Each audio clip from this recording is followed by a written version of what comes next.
बंदी छोड़ सतगुरु रामपाल जी परमेश्वर जी की जय हो।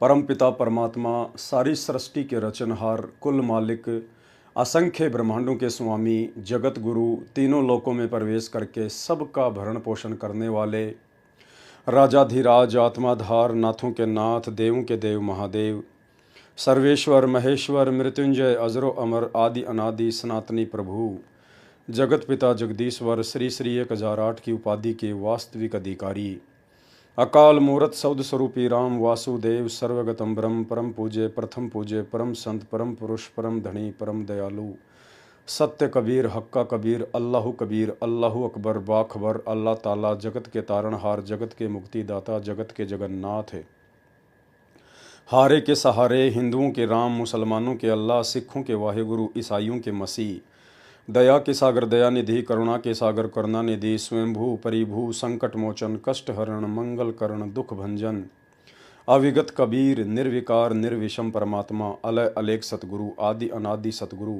असली मर्यादा पुरुषोत्तम, असली राम, असली कृष्ण, असली घनश्याम, असली मुरारी, राजाओं के राजा, महाराजाओं के महाराजा, शहंशाहों के शहंशाह, सम्राटों के सम्राट, भगवानों के भगवान, अल्लाहों के अल्लाह, प्रभुओं के प्रभु, मसीहाओं के मसीह, सच्चे वाहिगुरु, बाबाओं के बाबा, पीरों के पीर, सेठों के सेठ, जगत सेठ, सावड़ सा सेठ, सर्वगुण संपन्न, अनंत कोटि कलाओं के स्वामी, अनंत कोटि ब्रह्मांडों के नायक, योगियों में महायोगी, ध्यानियों में महाध्यानी, सिद्धों में परम सिद्ध, ज्ञानियों में तत्वज्ञानी, ब्रह्म ज्ञानी, महाज्ञानी, परम ज्ञानी, सर्वश्रेष्ठ ज्ञानी, विज्ञानी, युवा कबीर, समरथ कबीर, असमवात, अमित ओझा, सच्चे रहनुमा, करीम अल्लाह, सुभान अल्लाह, दुनिया के अंतिम पैगंबर, 8 सितंबर 1951 से गांव धनाना, जिला सोनीपत, हरियाणा, भारतवर्ष की पावन भूमि पे प्रकट रियल कल की भगवान श्री नारायण साकार हरि, श्री बाबा साहेब स्वयंभू संत श्रोमणी सतगुरु रामपाल जी परमेश्वर जी के चरण कमल में साध संगति से जुड़े हुए देश विदेश से हम सभी सत्सेवक भाई बहनों का अनंत कोटि दंडवत प्रणाम।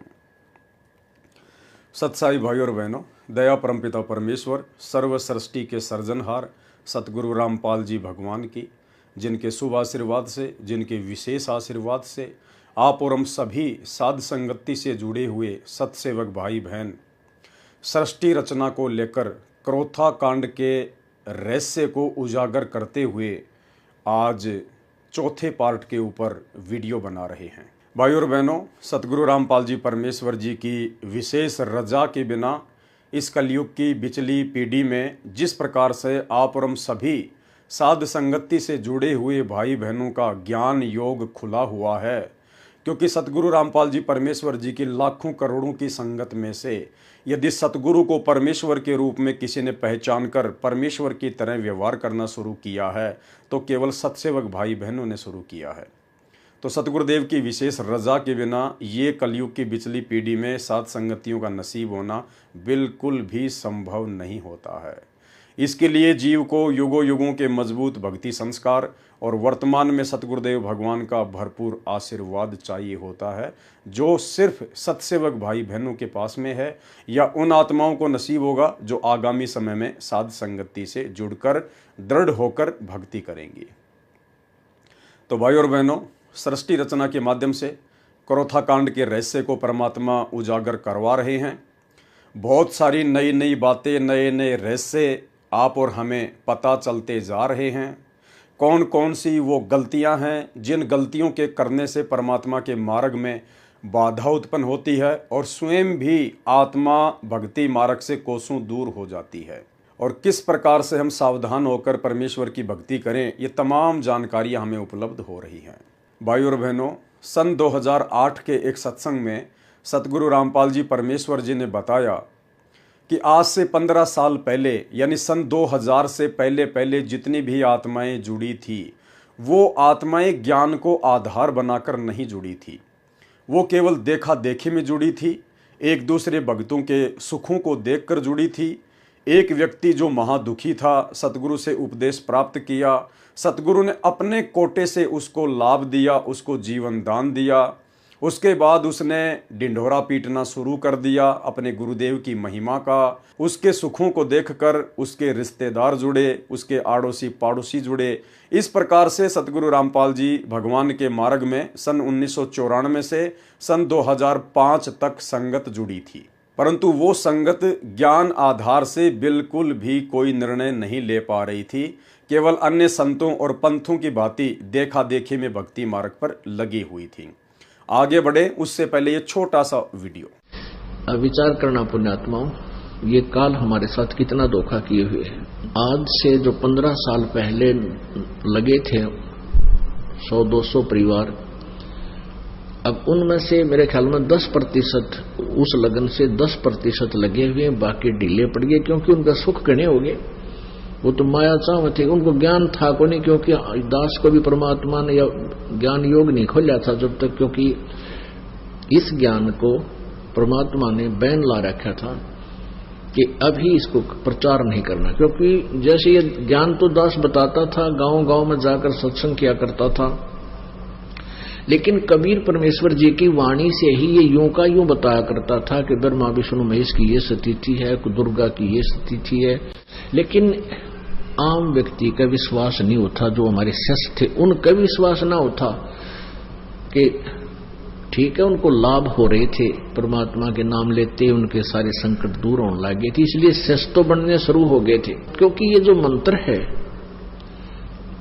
इस मंत्र का जाप पूरे विश्वास लगन के साथ जो व्यक्ति करता है, उसको ज्ञान है या ना है। जैसे डॉक्टर कोई दवाई देता है, औषधि देता है, मरीज खा लेता है, तो उसको नहीं पता इसमें कौन सा केमिकल है, कौन सा साल्ट है, तो वह दवाई अंदर गई, लाभ तो करेगी। तो ऐसे जो पुराने समय में जो भक्त लगे थे, उनको लाभ तो नरे हो गए, क्योंकि वो हमारे संग में ज्यादा रहते थे। जहां भी कहीं पाठ होता था वो सारे ही वहां आ जाते थे कि उनका सुख गणे होया करते। कुछ दिनों के बाद फिर वो अच्छे सुखी हो गए, घर में सुख हो गया, सारे लाभ होने लग गए। तो फिर हमने आश्रम करौथा में डेरा डाल लिया, वहां भी कुछ दिन आए, फिर ढीले पड़ गए, फिर संगत ज्यादा होती रही, ऐसे वो पीछे हट गए। तो कहने का भाव ये है कि एक समय ऐसा होता, वो हमसे दूर नहीं है, वो हमारे को ये भी नहीं है कि हम गुरु जी से दूर हो गए, लेकिन वो कमजोर पड़ गए और एक दिन ऐसी स्थिति आ जाएगी। तो भाई और बहनों, गुरुदेव भगवान के मुख कमल से आपने सुन लिया, और यही कारण था भाई और बहनों करौथा कांड का। करौथा कांड के समय जितने भी सेवादार सतगुरु के समीप रहा करते थे, आश्रम में रहा करते थे, वे सभी आत्माएं ज्ञान आधार से नहीं जुड़ी हुई थी, केवल देखा देखे में जुड़ी हुई थी। इसलिए मर्यादा भी तोड़ती रहती थी, जिस कारण से काल का दाव लगता रहता था।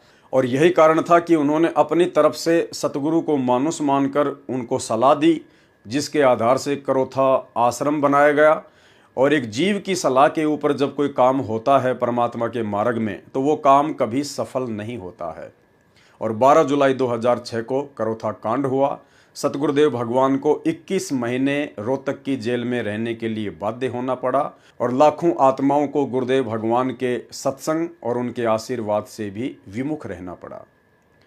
भाई और बहनों, ये आत्माएं ज्ञान आधार से क्यों नहीं जुड़ी थी? कारण ये था कि इन सभी आत्माओं को परमात्मा ने पुनर्जीवन दिया था। सन 1994 से लेकर 2000 तक 90% आत्माओं को, भगत भाई बहनों को सतगुरु रामपाल जी भगवान ने पुनर्जीवन दिया। उन आत्माओं का आगे जीवन शेष नहीं था। आपके मन में छोटी सी शंका हो सकती है कि हम कैसे यकीन करें कि सतगुरु रामपाल जी ने असंख्य आत्माओं को पुनर्जन्म दिया। भाई और बहनों, परमात्मा की एक वाणी है कि निर्गुण सरगुण एक है, दूजा ब्रह्म विकार, निर्गुण साहिब आप हैं, सरगुण संत विचार। जब यही कबीर परमेश्वर सतगुरु रामपाल जी भगवान सतलोक में बैठकर असंख्य ब्रह्मांडों का संचालन करते हैं, उस समय ये परमात्मा इस पृथ्वी पर जितने भी मानव शरीरधारी प्राणी होते हैं, स्त्री या पुरुष, केवल उन आत्माओं के प्रारब्ध कर्मों के आधार से ही सुख या दुखों का बंटवारा करते हैं। अपनी तरफ से ये परमात्मा किसी को किसी भी प्रकार की लाभ या हानि नहीं देता है। लेकिन जब यही कबीर परमात्मा जो सतलोक में निर्गुण रूप में बैठकर असंख्य ब्रह्मांडों का संचालन करते हैं। और जब ये सतगुरु की भूमिका करने के लिए अपने तेजोमय रूप को, नूरी रूप को हल्का करते हुए जब एक मानव सदृश्य रूप बनाकर परमात्मा धरती पर प्रकट होते हैं, संत रूप में, सतगुरु रूप में, उस समय जितनी भी आत्माएं इनकी शरण में आती हैं, केवल उन्हीं आत्माओं को परमात्मा प्रारब्ध से अधिक देता है, भाग्य से ज्यादा भी दे सकता है, क्योंकि भक्ति का एडमिन यही कबीर परमात्मा है। बात सुनो,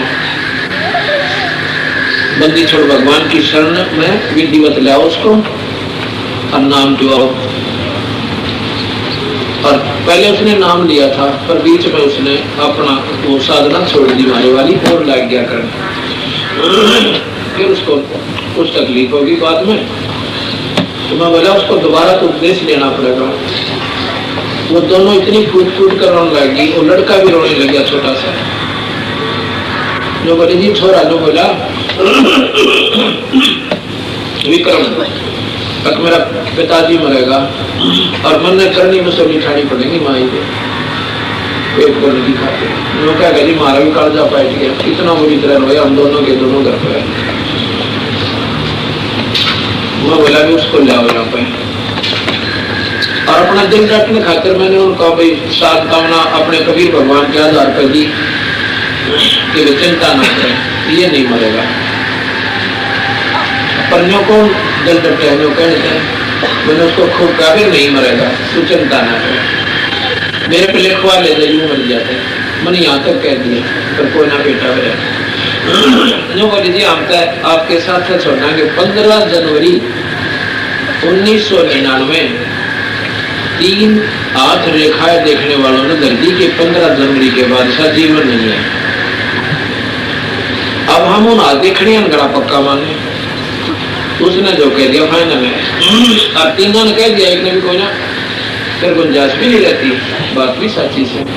पर कबीर साहब के अंदर वो शक्ति है, कर्म की रेख न बदल दे, जब आत्मा इसके तरनाम रो आदमी पड़े करे, दंडो पत्तो करनी है कि कोई ना सुने।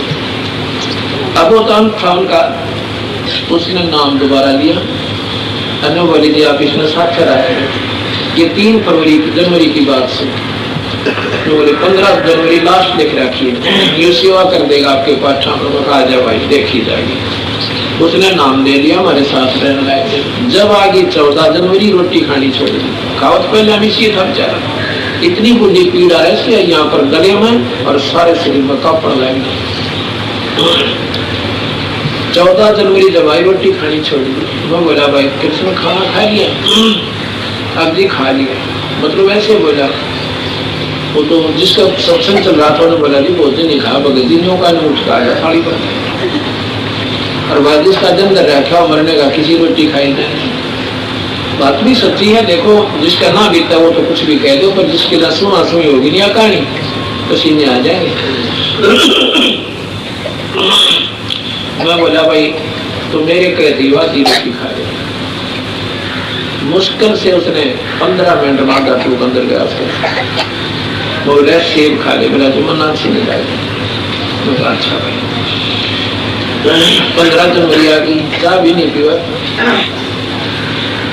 15 जनवरी आ गई, उस दिन हम वही थे, मध्य का दिन था, वह 15 भी पूरी होगी, मतलब फिर 16 भी पूरी होगी, 17 भी चली थी, 18 तारीख ने बोला जी भी नहीं मरता मैं, नो करके मैं क्यों ही लिखे होता है, बोला जी बस ये भी नहीं मरता। 15 तारीख थी मेरी, एक उसने देख लिया, दूसरी 15 जनवरी की आश्रम में काम करे, नो का नो जीव सर, कोई तकलीफ नहीं। उसके बाद कौन सतगुरुदेव ये सेवा करते का फोटो उतर है, इसका आत्मा की सूट ले रहा है, अरिया करनी ले रहा है, ये वहां क्रोध आश्रम में सेवा कर रहा है, बोल सतगुरुदेव। तो इस प्रकार ये पूर्ण परमात्मा है, अनंत कोटि ब्रह्मांड के भगवान से। अब इन बातों का हमने ये सारा क्यों लेना पड़ रहा है, एडवर्टाइजमेंट क्यों करनी पड़े सर? इसलिए कि ये सुख है मुफ्त का, ये हमारा उद्देश्य नहीं है। कि हम ये छू मंत्र करते आ जाए। तो भाई और बहनों, जितनी भी आत्मा सन 1994 से लेकर 2000 तक सतगुरु रामपाल जी परमेश्वर जी की शरण में आई, उनमें से 90% जो आत्माएं थी वो महादुखी थी, उनके ऊपर महाकष्ट थे। किसी को तो डॉक्टर ने बिल्कुल जवाब दे दिया था कि बस अब आपका जीवन शेष नहीं है। किसी को भूत और प्रेतों का साया इतना भयंकर था कि वो हर जगह से दुखी होकर अंत में घर पर थक हार कर बैठ गए थे कि अब तो मरना ही शेष है। उन सभी आत्माओं को जब सतगुरु रामपाल जी परमेश्वर जी के बारे में पता चला तो वो आत्मा अपने संकट निवारण के लिए सतगुरु की शरण में गई, और सतगुरु की शरण में जाते ही उन आत्माओं को तुरंत लाभ होने शुरू हो गए, चाहे वो शरीर से संबंधित हो या चाहे व्यवसाय से संबंधित हो, और उन आत्माओं को फिर पुनर्जीवन मिला। अब भाई और बहनों, सतगुरु की शरण में आने के बाद पुनर्जीवन कैसे मिला? क्योंकि जिस समय वो आत्मा सतगुरु की शरण में आई उससे पहले वो हर जगह भटक चुकी थी, हर प्रकार से वो टूट चुकी थी कि अब जीवन शेष नहीं है। यदि उनका जीवन शेष होता तो भाई और बहनों, उन आत्माओं को जहां भी वो हॉस्पिटल में थी तो वहां से उनको राहत मिल जाती। वो जिस भी जादू जंत्र वाले के पास जा रहे थे, शाणे या टोटके करने वालों के पास जा रहे थे, वहां से उनको राहत मिल जानी थी। लेकिन ना उनको हॉस्पिटल से राहत मिली, ना उनको किसी जंत्र मंत्र वाले से राहत मिली। क्यों नहीं मिली? क्योंकि उनके पिछले भक्ति पुण्य समाप्त हो चुके थे, उनके पास में पिछला भक्ति धन शेष नहीं था। उनकी बैटरी जो अध्यात्म वाली बैटरी है, जो दान पुण्य और भक्ति वाली बैटरी है, वो बिल्कुल डिस्चार्ज होने की कगार पर थी। अगर उनका जीवन शेष होता तो भाइयों और बहनों, परमात्मा ने जो विधान बना रखा है, जब भी किसी आत्मा के ऊपर कोई आपत्ति आती है और जब वो आत्मा परमेश्वर को पुकारती है, भले वो किसी की भी भक्ति कर रही है, लेकिन आत्मा से जब वो अपने परमात्मा को पुकारती है तो गुरुदेव भगवान ने, इस कबीर परमात्मा ने एक सिस्टम बना रखा है। उस आत्मा की पुकार सर्वप्रथम धर्मराज के दरबार में जाती है। धर्मराज तुरंत उस आत्मा की पुकार को सुनकर और फिर उसका अकाउंट चेक करता है कि इसके भाग्य में कोई ऐसा दान पुण्य या भक्ति वगैरह है जिसके चलते मैं इसको इस समस्या से राहत दे सकूं। और जब धर्मराज देखता है कि इसके भाग्य में कोई दान पुण्य या भक्ति शेष नहीं है तो धर्मराज उस अकाउंट को वापस बंद कर देता है कि अब इसके अंतिम दिन है, अब इसका किसी प्रकार से कोई भी समाधान नहीं किया जा सकता है। तो भाइयों और बहनों, फिर उस आत्मा के सामने अपना शरीर त्यागने के अलावा दूसरा कोई भी ऑप्शन शेष नहीं होता है। और वही आत्मा यदि किसी संत की शरण में आ जाती है, जो पूर्ण संत है, जो स्वयं कबीर परमात्मा है, क्योंकि पूर्ण संत की भूमिका केवल स्वयं कबीर भगवान ही निभाते हैं, अन्यथा धरती पर कोई पूर्ण संत नहीं हो सकता। क्योंकि 21 ब्रह्मांड में जितने भी प्राणी हैं, ये सब सतलोक से आई हुई आत्मा है, अपने भगवान से दगा करके आई हुई आत्माएं हैं। 21 ब्रह्मांड की सभी आत्माएं केवल जीव हैं, आम प्राणी हैं, कोई परम ज्ञानी नहीं है, कोई परम संत नहीं है। परम संत और परम ज्ञानी की भूमिका कबीर परमात्मा स्वयं ही सतगुरु रूप में आके निभाता है। तो जब वो महादुखी व्यक्ति, जिनका आगे जीवन शेष नहीं है, धर्मराज भी उनका अकाउंट देखकर बंद कर चुका है, जब वो आत्मा किसी के कहने से जब उस पूर्ण संत की शरण में जाती हैं तो पूर्ण संत फिर अपने आशीर्वाद से, अपने कोटे से उन आत्माओं का जीवन एक्सटेंड कर देता है, उनकी आयु को बढ़ा देता है। क्योंकि वेदों में पूर्ण संत के रूप में आने वाले कबीर भगवान की महिमा लिखी हुई है कि वो परमात्मा अपने साधक के, जो उनकी शरण में आ जाता है, जो उनकी भक्ति करता है, उसके असाध्य से असाध्य रोग को भी नष्ट कर सकता है।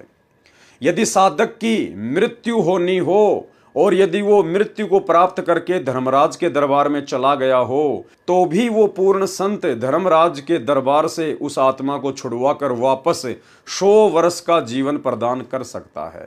ये परमेश्वर की महिमा के अंतर्गत वेदों में उनके गुण लिखे हुए हैं। तो भाई और बहनों, उन सभी आत्माओं को, जो आत्मा सन 1994 से लेकर वर्तमान समय 2024 तक जो हर प्रकार से दुखी होकर, परेशान होकर, डॉक्टरों से जवाब लेकर सतगुरु की शरण में आती है और यदि मर्यादा में रहकर भक्ति करती है तो सतगुरु उन सब की आयु को एक्सटेंड कर देता है। तो शुरुआत में ज्ञान को आधार ना बना पाने का मुख्य कारण यही था कि वो आत्मा केवल अपने दुखों के निवारण के लिए सतगुरु रामपाल जी भगवान की शरण में आई थी, जिसके विषय में गुरुदेव ने उस वीडियो में स्पष्ट कर दिया है कि वो केवल सुखों के लिए आए थे, उनको केवल माया चाहिए थी, वो केवल अपने दुखों के निवारण के लिए आए थे, वो ज्ञान आधार बनाकर भक्ति नहीं कर रही थी। और यही कारण था, ज्ञान को आधार बनाए बिना ये जीव काल प्रेरित होकर अनेकों गलतियां सतगुरु के दरबार में कर डालता है। और यही कारण था कि सतलोक आश्रम मैनेजमेंट हरियाणा, जो कि ज्ञान को आधार बना के नहीं जुड़ा था, उन लोगों ने करोथा कांड के समय और बरवाला कांड के समय अनेकों महा गलतियां की, जिन गलतियों के कारण वे स्वयं भी दुखी हुए, आम संगत भी परमात्मा के सत्संग और उनके आशीर्वाद से दूर हुई, और सतगुरुदेव भगवान को भी जेल में बैठने के लिए बाध्य किया गया। बाध्य शब्द दास इसलिए यूज करता है क्योंकि काल और सतगुरुदेव भगवान के बीच में एक एग्रीमेंट है। उस एग्रीमेंट के तहत परमात्मा जोर जबरदस्ती नहीं करते हैं, अन्यथा ये तो समर्थ भगवान है। जाके अर्ध रूम पर शकल पसारा, ऐसा पूर्ण ब्रह्म हमारा। ये परमेश्वर एक फूंक मार दे तो 21 ब्रह्मांड ना जाने कहाँ जाकर गिरें, उनका अता पता भी ना चले। लेकिन परमेश्वर अपने कार्य को अपने सिस्टम से करता है, अपने हिसाब से करता है, और परमेश्वर उसी हिसाब से अपने कार्य को आगे भी करेंगे। बीच में ना समझे के कारण जो भगत अपनी मनमानी करते हुए गुरु को मानुष समझकर जो काल प्रेरणा से टांग अड़ाते हैं, तो परमेश्वर के मार्ग में थोड़ी बाधा जरूर उत्पन्न हो जाती है। लेकिन यह समर्थ है, सर्वशक्तिमान है। परमेश्वर इस धरती पर जिस अपने विशेष कार्य के लिए कदम रखते हैं, प्रकट होते हैं, चाहे कितनी भी बाधा क्यों ना आ जाए, जीव केवल ना समझी करके अपने कर्म फोड़ सकता है। लेकिन परमेश्वर ने अपने मिशन का जो ठीक का समय रखा हुआ है, उनका मिशन तो उसी समय सफल होना ही होना होता है। तो भाई और बहनों, सृष्टि रचना के माध्यम से करोथा कांड के ऊपर हम वीडियो बनाने जा रहे हैं, और पिछले अनेक वीडियो में हमने बहुत सारी बातें सीखी हैं, समझी हैं, जो आगे चलकर इस भक्ति मार्ग में आप और हमारे बहुत ज़्यादा काम आएंगी। हम कभी भी वो गलतियां नहीं करेंगे जो गलतियां आज से पहले गुरुदेव के बेटा बेटी, भाई बंधु, रिश्तेदार, ये कोऑर्डिनेटर और बड़े बड़े परम भगत समझे जाने वाले भाई बहन कर चुके हैं। तो अब हम आगे चलते हैं पेज नंबर 28 से। इसके पश्चात इन लोगों ने वर्तमान सरकार में बैठे उच्च हस्तियों को भी काबू करने का प्रयास शुरू किया। यानी करोथा कांड के विषय में बात कही जा रही है कि धीरे धीरे जो आर्य समाजी लोग थे, जो सतगुरु रामपाल जी से सत्यार्थ प्रकाश के खुलासे को लेकर परेशान थे, दुखी थे, उन लोगों ने आश्रम पर आक्रमण करवाने के लिए, सतगुरु रामपाल जी के मिशन को ध्वस्त करवाने के लिए सरकार में बैठे बैठे उच्च अधिकारियों से भी बात करने का प्रयास शुरू कर दिया, और हस्तियों को अपने गुरुकुल में किसी न किसी बहाने से आमंत्रित करके संत रामपाल जी और आश्रम के खिलाफ भड़काया, ताकि उनके इस बुरे इरादे को आसानी से अमली जामा पहनाया जा सके। इन हस्तियों से इन लोगों को ऐसा इशारा मिला कि ऐसी स्थिति तैयार करो जिससे सतलोक आश्रम को खत्म करने का कार्य किया जा सके। यानी प्रशासन में बैठे बैठे जो बड़े बड़े अधिकारी थे, मुख्यमंत्री तक, उन आर्य समाजियों के गुरुकुल में जाकर उनको आश्वासन देने लगे कि आप आर्य समाजी ऐसी परिस्थितियां तैयार करो जिससे कि संत रामपाल जी और उनका आश्रम किसी भी प्रकार से सुरक्षित ना रह सके। इसके पश्चात ये लोग संत रामपाल जी को तथा सतलोक आश्रम को खत्म करने के मौके की तलाश में रहे, और इन्होंने संत रामपाल जी के द्वारा निकाले हुए एक शिष्य को मोहरा बनाया। भाई और बहनों, आर्य समाजियों ने संत रामपाल जी के जिस एक गुरुद्रोही हो चुके शिष्य को मोहरा बनाया, वो वही व्यक्ति था जिस व्यक्ति के ऊपर हमने उसके द्वारा लिखी गई पुस्तक शैतान बना भगवान के ऊपर बहुत सारे वीडियो बनाए थे। आप और हमने अच्छे से उसके मंसूबों को समझ लिया था। ये वही व्यक्ति है सुरेंद्र उर्फ कृष्ण दास उर्फ संजय दास महाराज। इस शिष्य को छुडानी धाम के एक महंत ने अपना शिष्य बनाकर उसे जिला अंबाला के किसी गांव में एक कमरे वाले छोटे से आश्रम का महंत बनाया हुआ था। यानी सतगुरु रामपाल जी ने इस व्यक्ति की अनेकों गलतियां देखकर सन 2000 में इसको सतलोक आश्रम करोथा से बाहर निकाल दिया था। ये व्यक्ति गुरुद्रोही हो चुका था। सतगुरु रामपाल जी परमेश्वर जी ने इस व्यक्ति को बहुत सारे मौके दिए, इसकी ढेर सारी गलतियां माफ की, इसको 7 बार सतगुरु ने मौके दिए, लेकिन ये गलतियां करने से बाज नहीं आया, तो सतगुरुदेव भगवान ने इसको आश्रम से बाहर कर दिया। इन लोगों ने उससे संत रामपाल जी के खिलाफ एक पुस्तक छपवाई। इस पुस्तक में संत रामपाल जी के खिलाफ अनैतिक व अभद्र भाषा का प्रयोग किया गया है और उनके विरुद्ध आर्य समाजियों की तर्ज पर बेहुदे, बेबुनियाद और अश्लील आरोप लगाए गए हैं। इन लोगों ने इस किताब को करोथा, डिग्गल तथा अन्य नजदीक गांवों में बंटवाया। इस पुस्तक को पढ़ने के पश्चात गांव डिग्गल के लोगों ने श्री जागेराम निवासी डिग्गल, जो संत रामपाल जी के शिष्य भी हैं, उनको बताया कि इस किताब में उनकी पुत्री के खिलाफ भी इशारा है। यानी जब हम भाई बहनों ने शैतान बना भगवान पुस्तक के ऊपर वीडियो बनाए थे, तो उसमें उस गुरुद्रोही हो चुके व्यक्ति कृष्णदास महाराज ने उस पुस्तक में जिक्र किया था कि ऐसे ऐसे एक लड़की, जब मैं अंदर गया सतलोक आश्रम करोथा के कमरे में, तो संत रामपाल जी और वो लड़की एकांत में बैठे हुए थे। मुझे देखकर बिल्कुल भी अच्छा नहीं लगा। उस बहन का नाम था सरोज और उसका जो पिता था जागे राम, जो कि डिग्गल गांव का था, वो भी सतगुरु रामपाल जी का ही शिष्य था।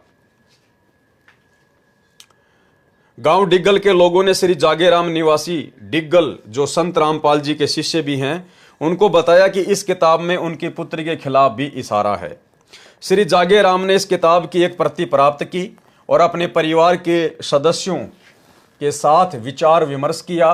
उनकी पुत्री ने भी किताब के लेखक से टेलीफोन पर संपर्क किया और उससे पूछा कि उसने इतनी गंदी और अनैतिक बातें पुस्तक में क्यों लिखी है। भाई और बहनों, शिक्षा लेनी है हमें इस पुस्तक से कोई मतलब नहीं है। करोथा कांड हो चुका है, सारी बातें हो चुकी हैं, परमात्मा जेल जा चुके हैं, जेल से वापस भी आ चुके थे और करोथा कांड का मुकदमा भी समाप्त हो चुका है। हमने केवल शिक्षा लेनी है। जब वो शैतान बना भगवान पुस्तक उस बहन सरोज के पिता श्री जागे राम जी ने पढ़ी, जो कि संत रामपाल जी का शिष्य था, वर्तमान में है या नहीं है दास को नहीं पता, तो उसने अपने परिवार में बैठकर विचार विमर्श किया और जिस गुरुद्रोही व्यक्ति ने वो पुस्तक लिखी थी, उसके मोबाइल नंबर भी उसी पुस्तक पर दिए हुए हैं, उन्होंने उससे संपर्क किया कि भाई आपने ऐसी बेहुदा बातें हमारे विषय में क्यों लिखी हैं।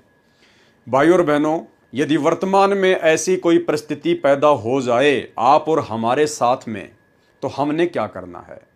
हमने किसी भी प्रकार से उस पुस्तक के लेखक से संपर्क नहीं करना है।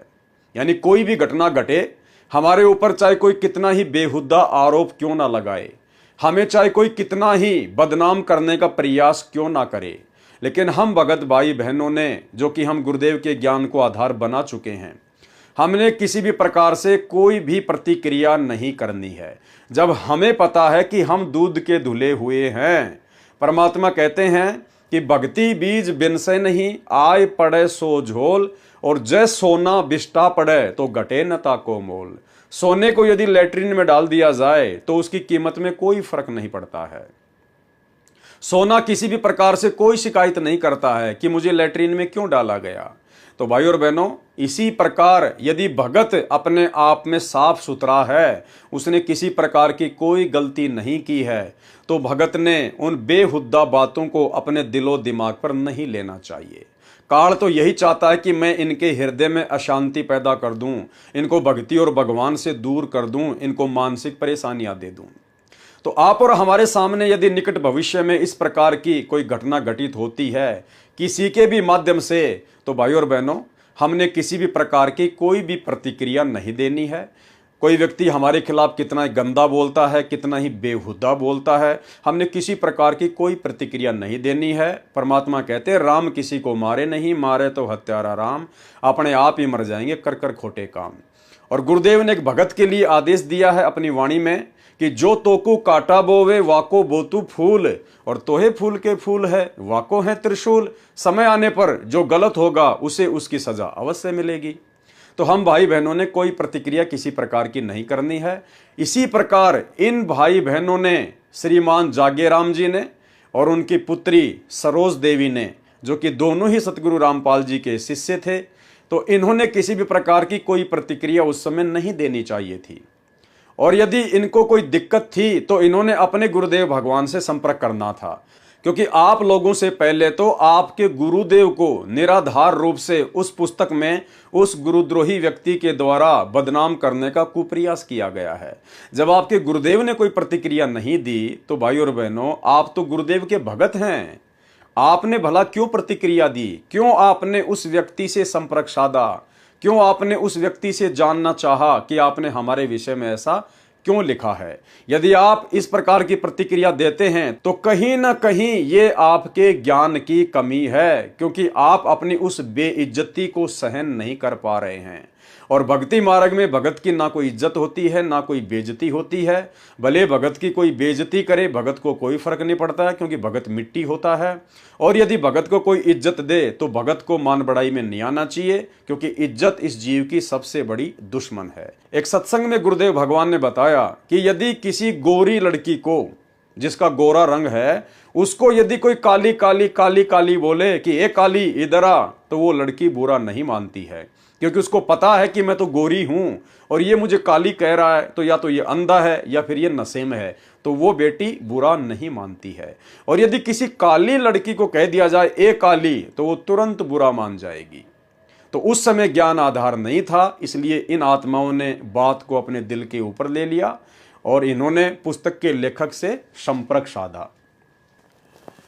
उनकी पुत्री ने भी किताब के लेखक से टेलीफोन पर संपर्क किया और उससे पूछा कि उसने इतनी गंदी और अनैतिक बातें पुस्तक में क्यों लिखी है।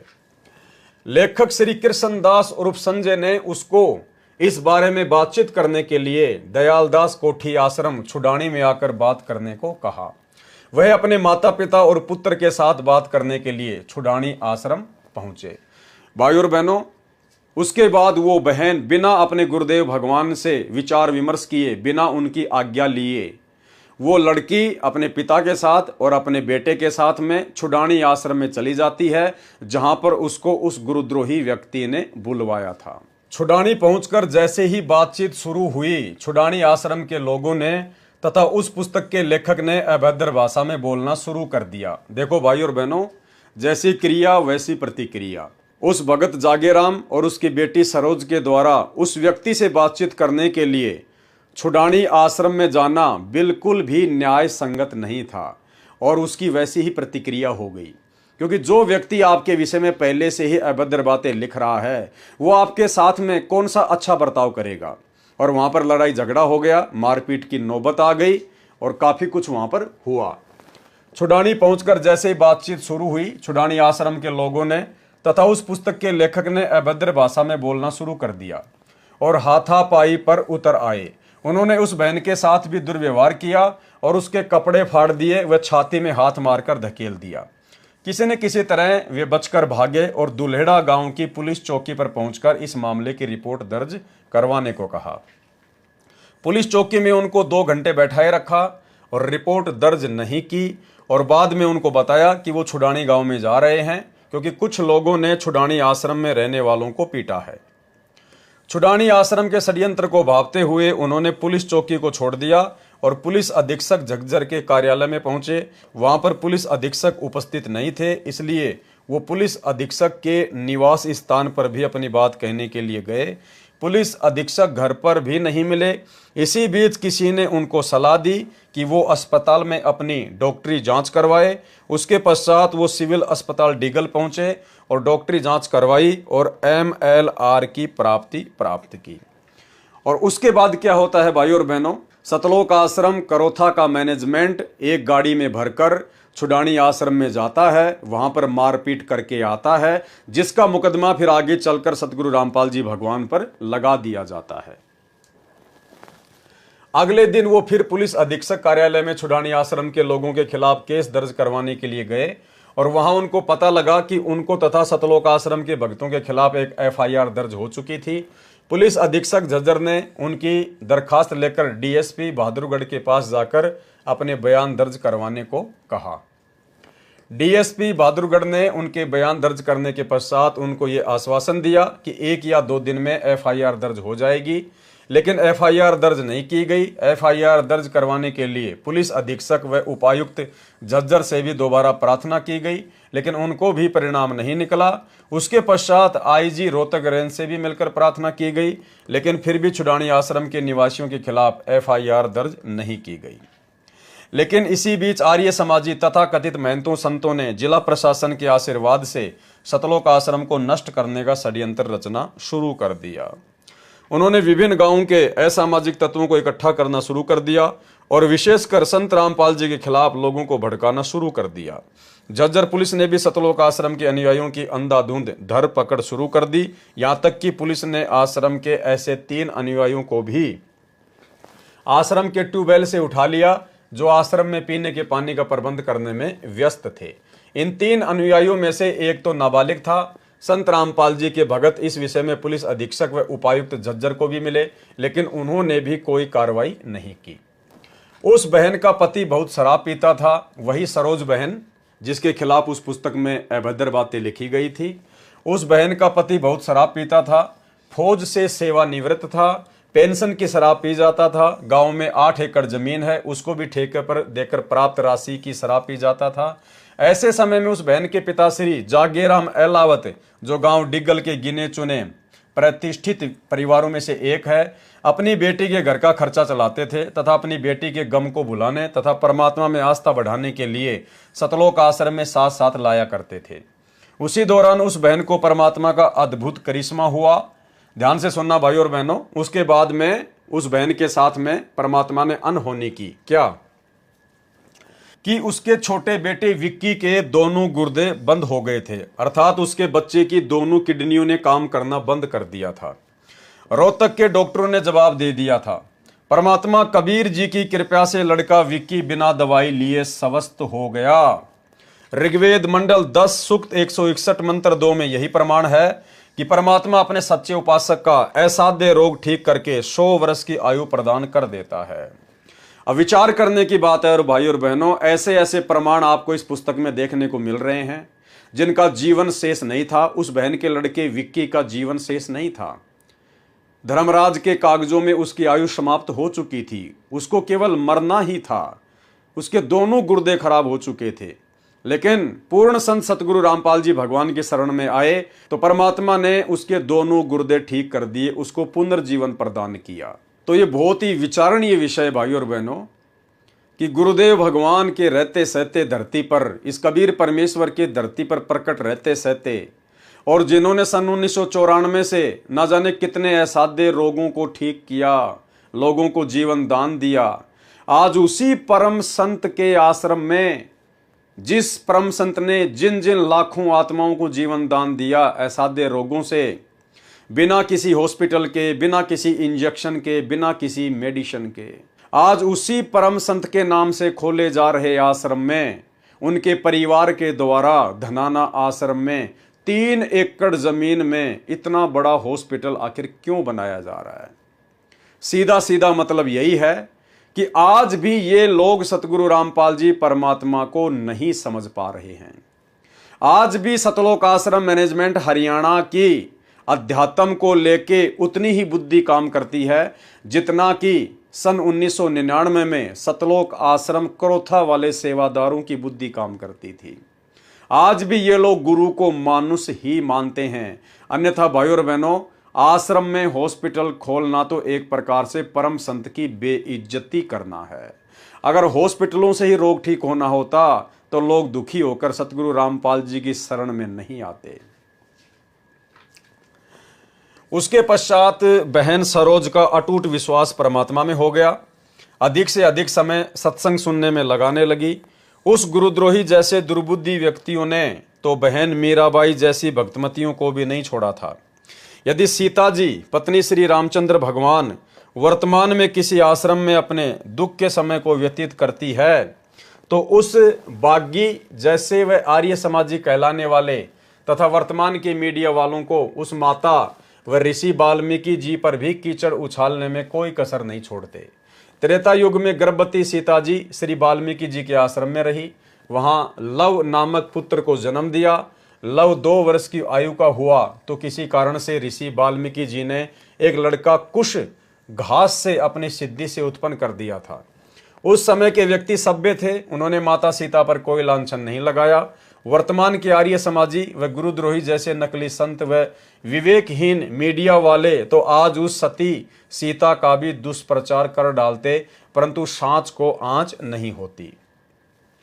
उस ढोंगी ने जिस प्रकार एक अच्छे खानदान की बहन के चरित्र पर कीचड़ उछाला है, उसी प्रकार उस संजय पुत्र श्री बलवान सिंह मिस्त्री गांव करोथा की बड़ी बहन आयु 26 वर्ष व माता भी उस कमरे में अन्य की तरह अपने गुरुदेव के दर्शन व चरण स्पर्श करती थी, क्योंकि उस समय केवल एक ही कमरा था जो 12 गुणा 18 वर्ग फुट का था तथा एक रसोई तथा स्नान घर बना था जिसमें संत रामपाल जी महाराज विश्राम करते थे।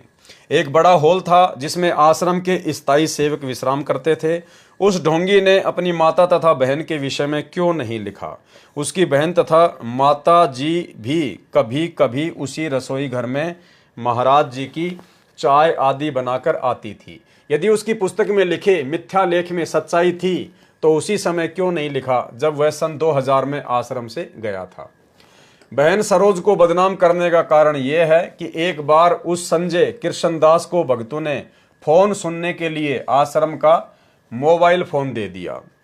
अब देखना भाइयों और बहनों, हमारी हर प्रकार की भ्रमणा परमात्मा इन पुस्तकों के माध्यम से मिटा देगा। बहुत सारे भाई बहन सोचते हैं अपने परिवार से दुखी होकर, अपने पति से दुखी होकर या अपनी पत्नी से दुखी होकर या अन्य किसी प्रकार की समस्या से दुखी होकर कि मैं तो गुरुजी के आश्रम में जाके भक्ति करूंगा, आश्रम में बहुत अच्छी भक्ति होती है, मैं तो बस आप गुरुजी आ जाएं उसके बाद मैं तो गुरुजी के पास में रहूंगा, आश्रम में रहूंगा, सब कुछ छोड़ छाड़ के। भाई और बहनों, ये सतगुरु रामपाल जी परमेश्वर जी की सत भक्ति परिवार में रह के, अपने बाल बच्चों के साथ में रह के, थोड़ा बहुत संघर्ष करते हुए करने की भक्ति है। आश्रम में ये लोग रहा करते थे, वो गुरुद्रोही हो चुका व्यक्ति भी आश्रम में रहा करता था। ये बहन भी आश्रम नज़दीक होने के कारण बहुत ज़्यादा समय आश्रम में रहा करती थी, आश्रम में जाया करती थी बार बार। अब आश्रम में भाई और बहनों किस प्रकार से राग द्वेष और ईर्ष्या कूट कूट कर भरी होती है, क्योंकि आप जितना गुरुदेव भगवान के नज़दीक रहोगे, उनके ज्ञान को समझे बिना, जब तक आप अपने गुरुदेव के ज्ञान से पूर्णतया परिचित नहीं होते हैं, और यदि आप जितना गुरुदेव के नज़दीक रहोगे, आप उतना ही अपने गुरुदेव से दूर होने की स्थिति में आ जाओगे, क्योंकि आप अपने गुरुदेव को समझ नहीं पाओगे। आप ज्ञान को आधार ना बनाकर आपस में राग द्वेष ईर्ष्या मनमुटाव के चक्कर में पड़ जाओगे। और यही सब कुछ करोथा आश्रम में होता था, मुख्य मुख्य सेवादारों के बीच में। और भाई और बहनों, उससे भी ज्यादा गंदगी गुरुदेव के परिवार ने, जब गुरुदेव ने सन 2010 में सतलोक आश्रम बरवाला खोला, उसके बाद इन लोगों ने आश्रम में पैदा कर डाली, जिसके विषय में गुरुदेव ने 2014 बरवाला कांड के बाद पुलिस को बयान भी दिए हैं कि आश्रम में गलत काम हुए, लेकिन वो मैंने नहीं किए, वो मुख्य मुख्य सेवादारों ने किए। गुरुदेव ने अपने बयानों में सब कुछ जग जाहिर किया हुआ है, लेकिन सतलोक आश्रम मैनेजमेंट हरियाणा, गुरुदेव का परिवार पिछले 10 वर्षों से गुरुदेव भगवान के बयानों की फोटोकॉपी संगत में वायरल नहीं कर रहा है, क्योंकि गुरुदेव ने सीधा सीधा आरोप बरवाला कांड को लेकर सतलोक आश्रम मैनेजमेंट हरियाणा अर्थात राष्ट्रीय समाज सेवा समिति के ऊपर लगाया है। बहन सरोज को बदनाम करने का कारण यह है कि एक बार उस संजय उर्फ कृष्णदास को भक्तों ने फोन सुनने के लिए आश्रम का मोबाइल फोन दे दिया। उस महीने में 4000 रुपए मोबाइल बिल का खर्चा हुआ। संत रामपाल जी महाराज ने बिल देखकर पूछा कि इस बार इतना अधिक बिल कैसे आया है। पहले तो 1000 या 1200 रुपए ही बिल आता था। उस समय वह संजय कृष्णदास उपस्थित नहीं था। उस समय आश्रम में वो गुरुद्रोही व्यक्ति कृष्णदास नहीं था। बहन सरोज तथा 3 सेवक और संत रामपाल जी महाराज के पास बैठे थे। बहन सरोज ने कहा कि यह संजय तो अपने रिश्तेदारों के लिए विवाह के लिए गाड़ियां किराए के लिए आश्रम के फोन द्वारा बुक करवाता है। एक दिन मैंने अपने कानों से सुना और देखा, इसने 4 बार फोन किया। एक बार लगभग 10 व 15 मिनट बातें करता रहा। पूछ रहा था कि मामा जी क्या हाल चाल हैं, गाड़ियों की बुकिंग की चिंता मत करना, मैंने बुकिंग करवा दी है। एक दिन पहले मैं फिर उनसे बात करके समय आदि बता दूंगा। बहन सरोज ने कहा कि मैंने इसको उसी समय कहा था कि भाई तेरा ये कार्य अच्छा नहीं है। आश्रम के फोन से रिश्तेदारों की गाड़ियां बुक करवा रहा है। वह बोला बहन आज ही प्रयोग किया है। देखो भाई और बहन, ये होता है राग द्वेष और ईर्ष्या।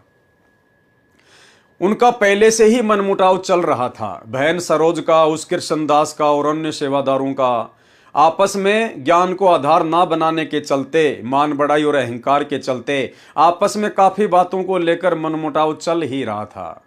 और उस बहन को फिर मौका मिल गया गुरुदेव भगवान के सामने जाकर उस गुरुद्रोही हो चुके व्यक्ति की शिकायत करने का। अन्यथा आप जी आश्रम में क्यों जाते हैं? अरे आश्रम में भगवान के दर्शन के लिए जाते हैं, भगवान की भक्ति के लिए जाते हैं। बैठकर आश्रम में अपना सुमरण करो, परमात्मा की चर्चा करो, मालिक की महिमा के शब्द गाओ। गुरुदेव भगवान के पास में जाके किसी की निंदा चुगली करने थोड़ी जाते हैं आश्रम में। अरे परमात्मा जाने, वो अंतर्यामी है, उसका काम जाने। आप क्यों किसी भगत के विषय में उल्टी सीधी बातें बता रहे हो? जिसके जैसे कर्म है, क्या परमात्मा से छुपे हुए हैं? क्या परमात्मा से छुप सकता है? नहीं छुप सकता। लेकिन अज्ञानता के कारण जीव आपस में मनमुटाव करने के चलते, राग द्वेष ईर्ष्या करने के चलते एक दूसरे की टांग खींचने से पीछे नहीं हटता है। और वही की वही सारी गंदगी सन 2010 से उसके बाद सतलोक आश्रम बरवाला में शुरू हो चुकी थी। ना जाने महीने में कितनी आत्माओं की एंट्री होती थी, कितनी आत्माओं की नो एंट्री होती थी। गुरुदेव भगवान के सामने जाकर झूठ सांच बोलकर आत्माओं को आश्रम से बाहर निकलवा दिया जाता था। अगर कोई किसी का विशेष जानकार होता था तो महेंद्र की चापलूसी करके वापस एंट्री करवा लिया करता था। यह ड्रामा इन आश्रमों में चला करता था, जिस ड्रामे से सतगुरु रामपाल जी भगवान बहुत परेशान थे, बहुत दुखी थे।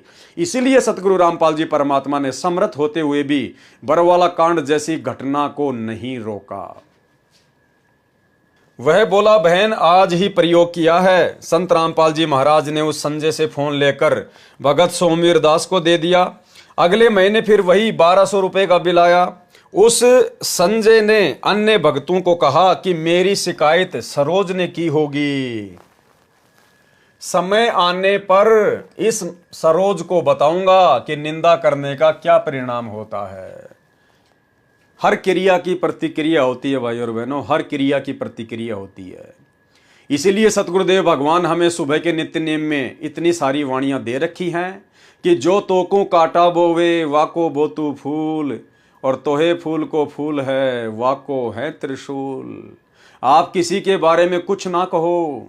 भाई और बहनों, गुरुदेव भगवान ने हमें अपने सत्संगों में संत जयदेव जी की कहानी क्यों सुनाई?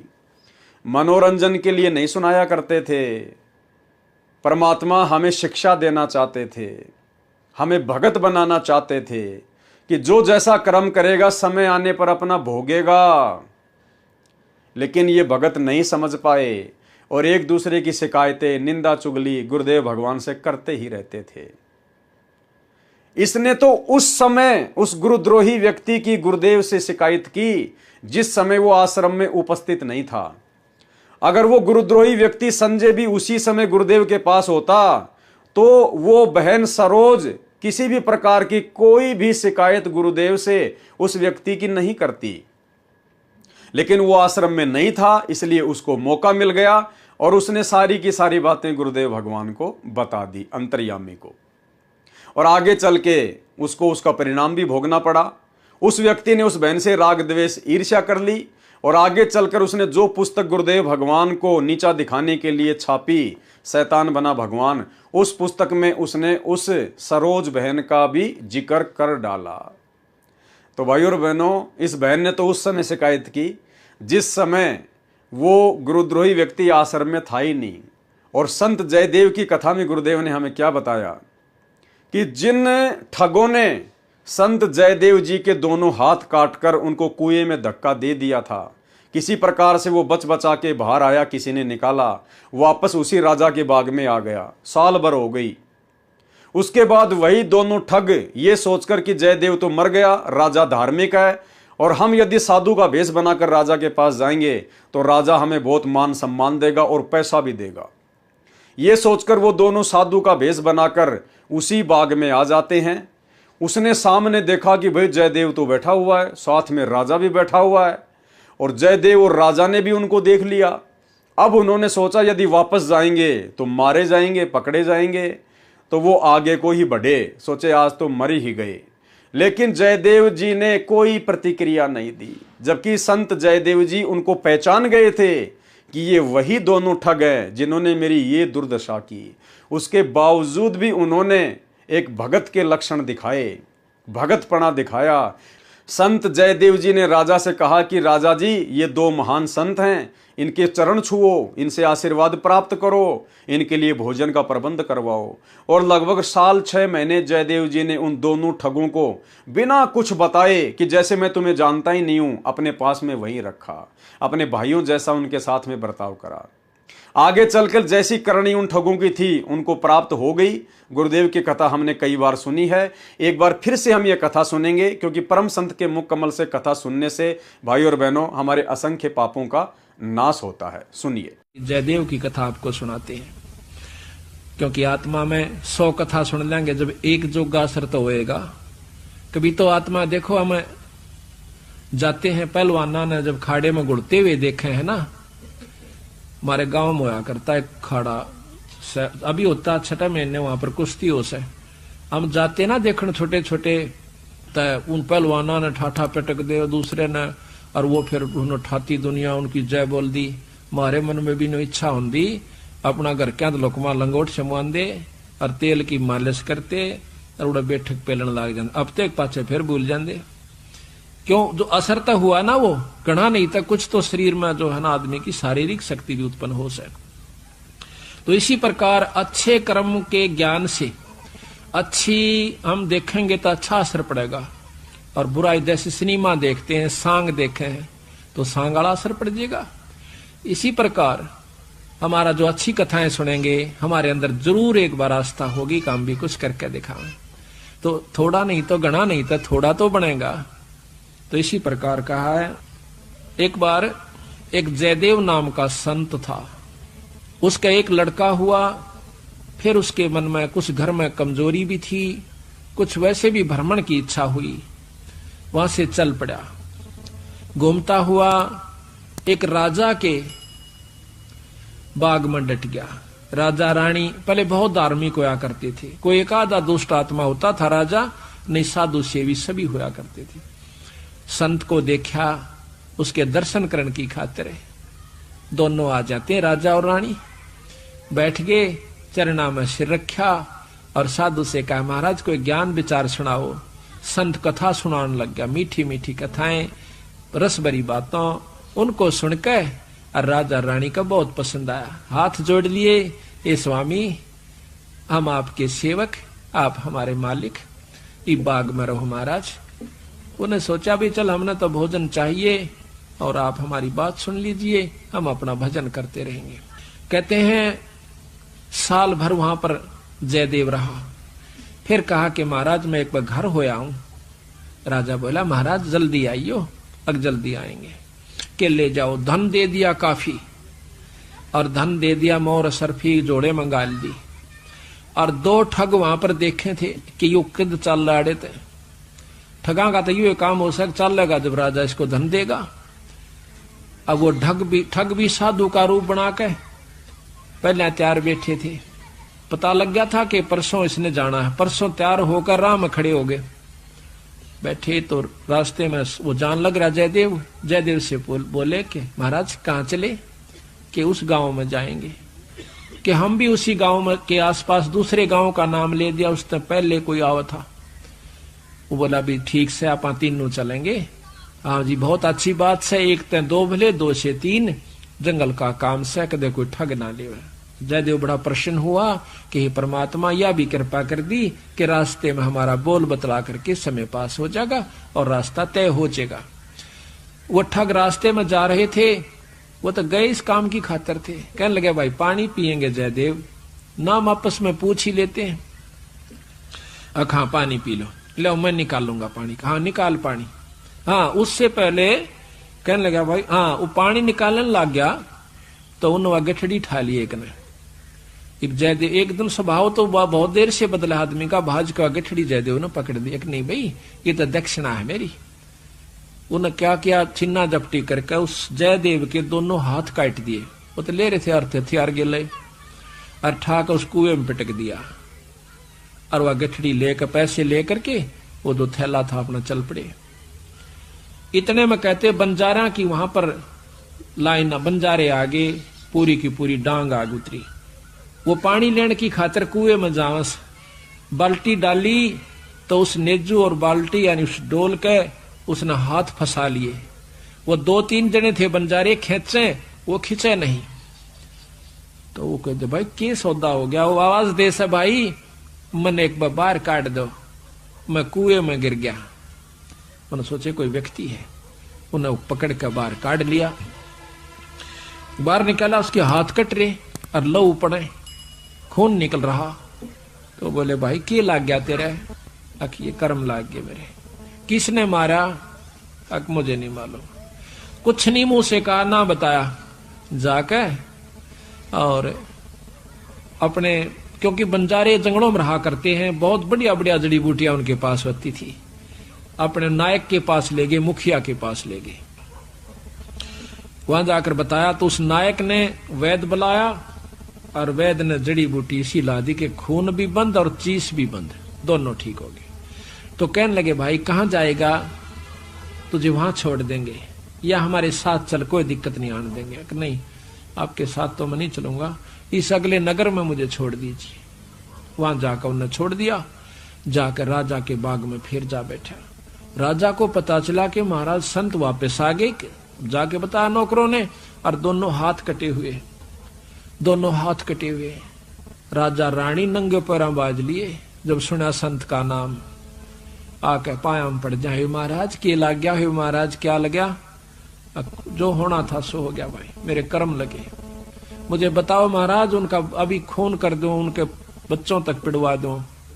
मैं ऐसा पापी नहीं महाराज, वो मेरा कर्म था, कोई संस्कार उनका मेरा किसी का था, मुझे नहीं मालूम के हुआ यार, कौन था कि थे।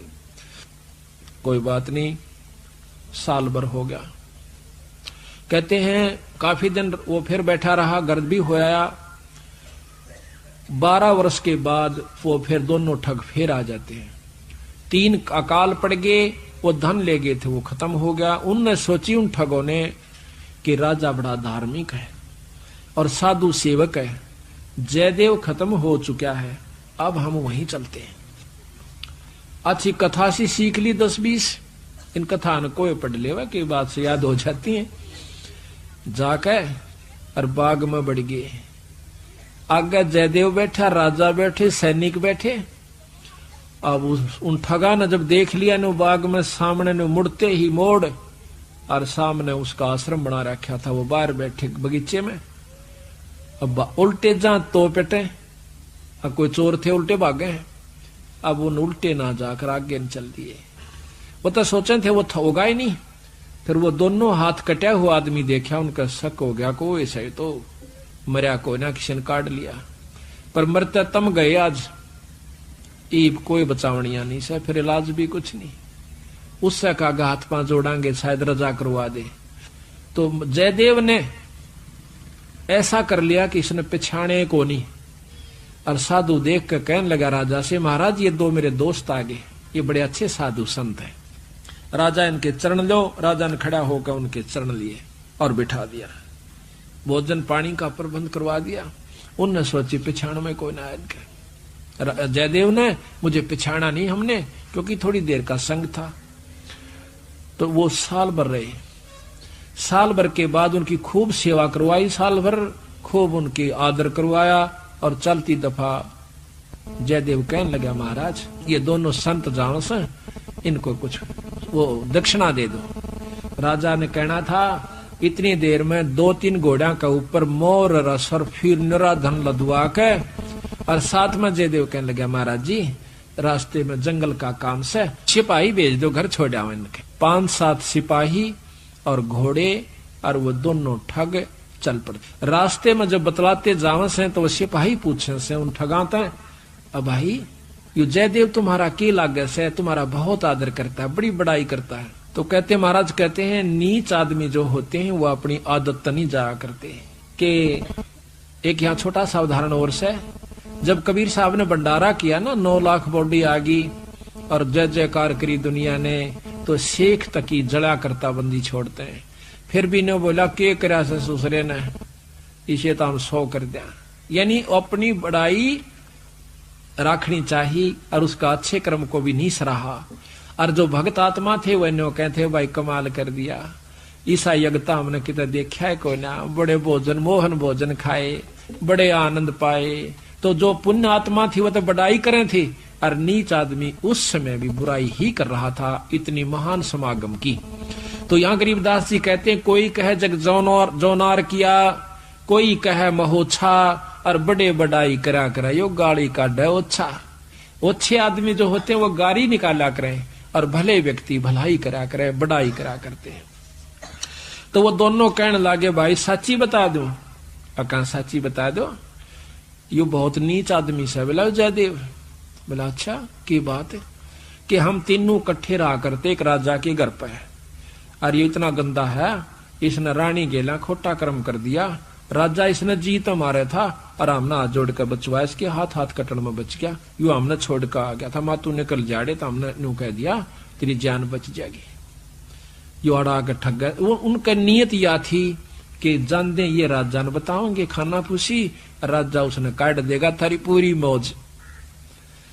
कहते इतनी बात हो रही थी, ऊपर ते 2 पत्थर की सलाह पड़ी, भारा भारा को 10-10 20-20 मन की आकर के दोनों ठगा का ऊपर उन सब के अंदर से, और दोनों का कचुमर काट कर जमीन में दसा दिया।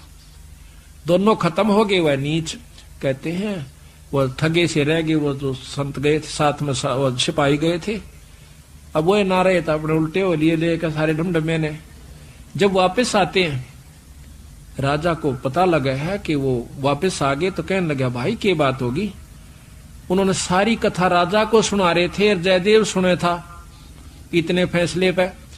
न बोले जीवत है ऊपर ते स्वामी की निंदा करी, और काटे ऐब सबाब, और सिला पड़ी अजगैब ते आया नहीं जवाब। वो तो खत्म हो गए, दोनों मर गए। महाराज की निंदा करे थे, बहुत बुंडी करे थे महाराज जी, के बताऊं। तो कहते हैं उनके मरे की सुनकर जयदेव फूट फूट करने लगा, जो कर भाई मर जाया करे। रो कर आंसू पूछने लगा, जब नो टूंडे हाथा थे वो टूटते हैं, नो कहे उसी समय दोनों हाथ नो करे थे, दोनों हाथ पूरे हो गए। बोल सतगुरुदेव की जय। तो संत जयदेव जी की कथा आपने सुन ली है।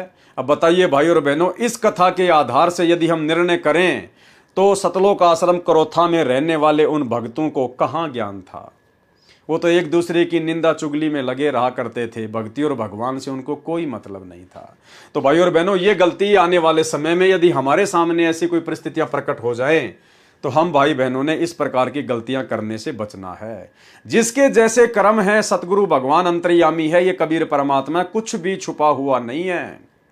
अरे परमात्मा ने हमें बताया कि 650 साल पहले जब वो गणिका बहन सत्संग सुनकर परमात्मा के सत्संग में ज्यादा से ज्यादा आने लगी, तो आश्रम के मुख्य लोग उस बहन को डराने लगे, धमकाने लगे कि तू आश्रम में मत आया कर, तू बदनाम औरत है, तेरे कारण आश्रम की बदनामी हो रही है, गुरु जी की बदनामी हो रही है।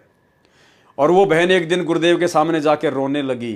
तो कबीर जी ने पूछा कि बेटी क्यों रो रही है, क्या बात है। उसने कहा पिताजी ऐसी ऐसी बात है, अब आपका ज्ञान सुनने के बाद मेरे से रहा नहीं जाता, और मुझे आश्रम में आने से रोका जाता है मुख्य भाइयों के द्वारा।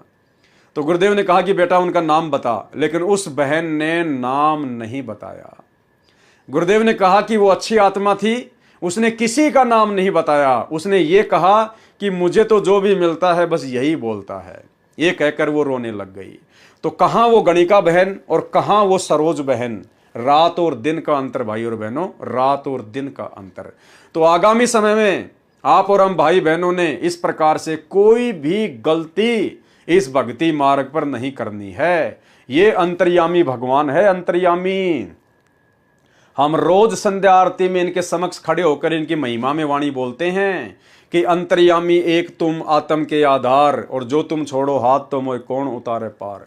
अंतर्यामी से कुछ भी छुपा हुआ नहीं है। जिसके जैसे कर्म है, समय आने पर उसके सामने ऑटोमेटिक आ जाएंगे। हम भगत आपस में निंदा चुगली करके, राग द्वेष ईर्ष्या करके हम क्यों अपने कर्म फोड़ें, हम क्यों अपनी भक्ति बर्बाद करें। तो भाई और बहनों, हमने अपने गुरुदेव पर विश्वास रख के चलना है हर परिस्थिति में। हमारे साथ चाहे कोई कितना ही बुरा क्यों ना करे। आज हमारे साथ में कितना बुरा किया जा रहा है, दास को तो इन सतलोक आश्रम मैनेजमेंट हरियाणा वालों ने जेल तक भिजवा दिया, झूठा मुकदमा लगवा दिया, अनेकों बार मारपीट की, गाली गलौज की तो कोई सीमा ही नहीं। क्या दास ने कभी भी हिसार जेल में अपने गुरुदेव भगवान के पास में इनकी कोई शिकायत भिजवाई? नहीं।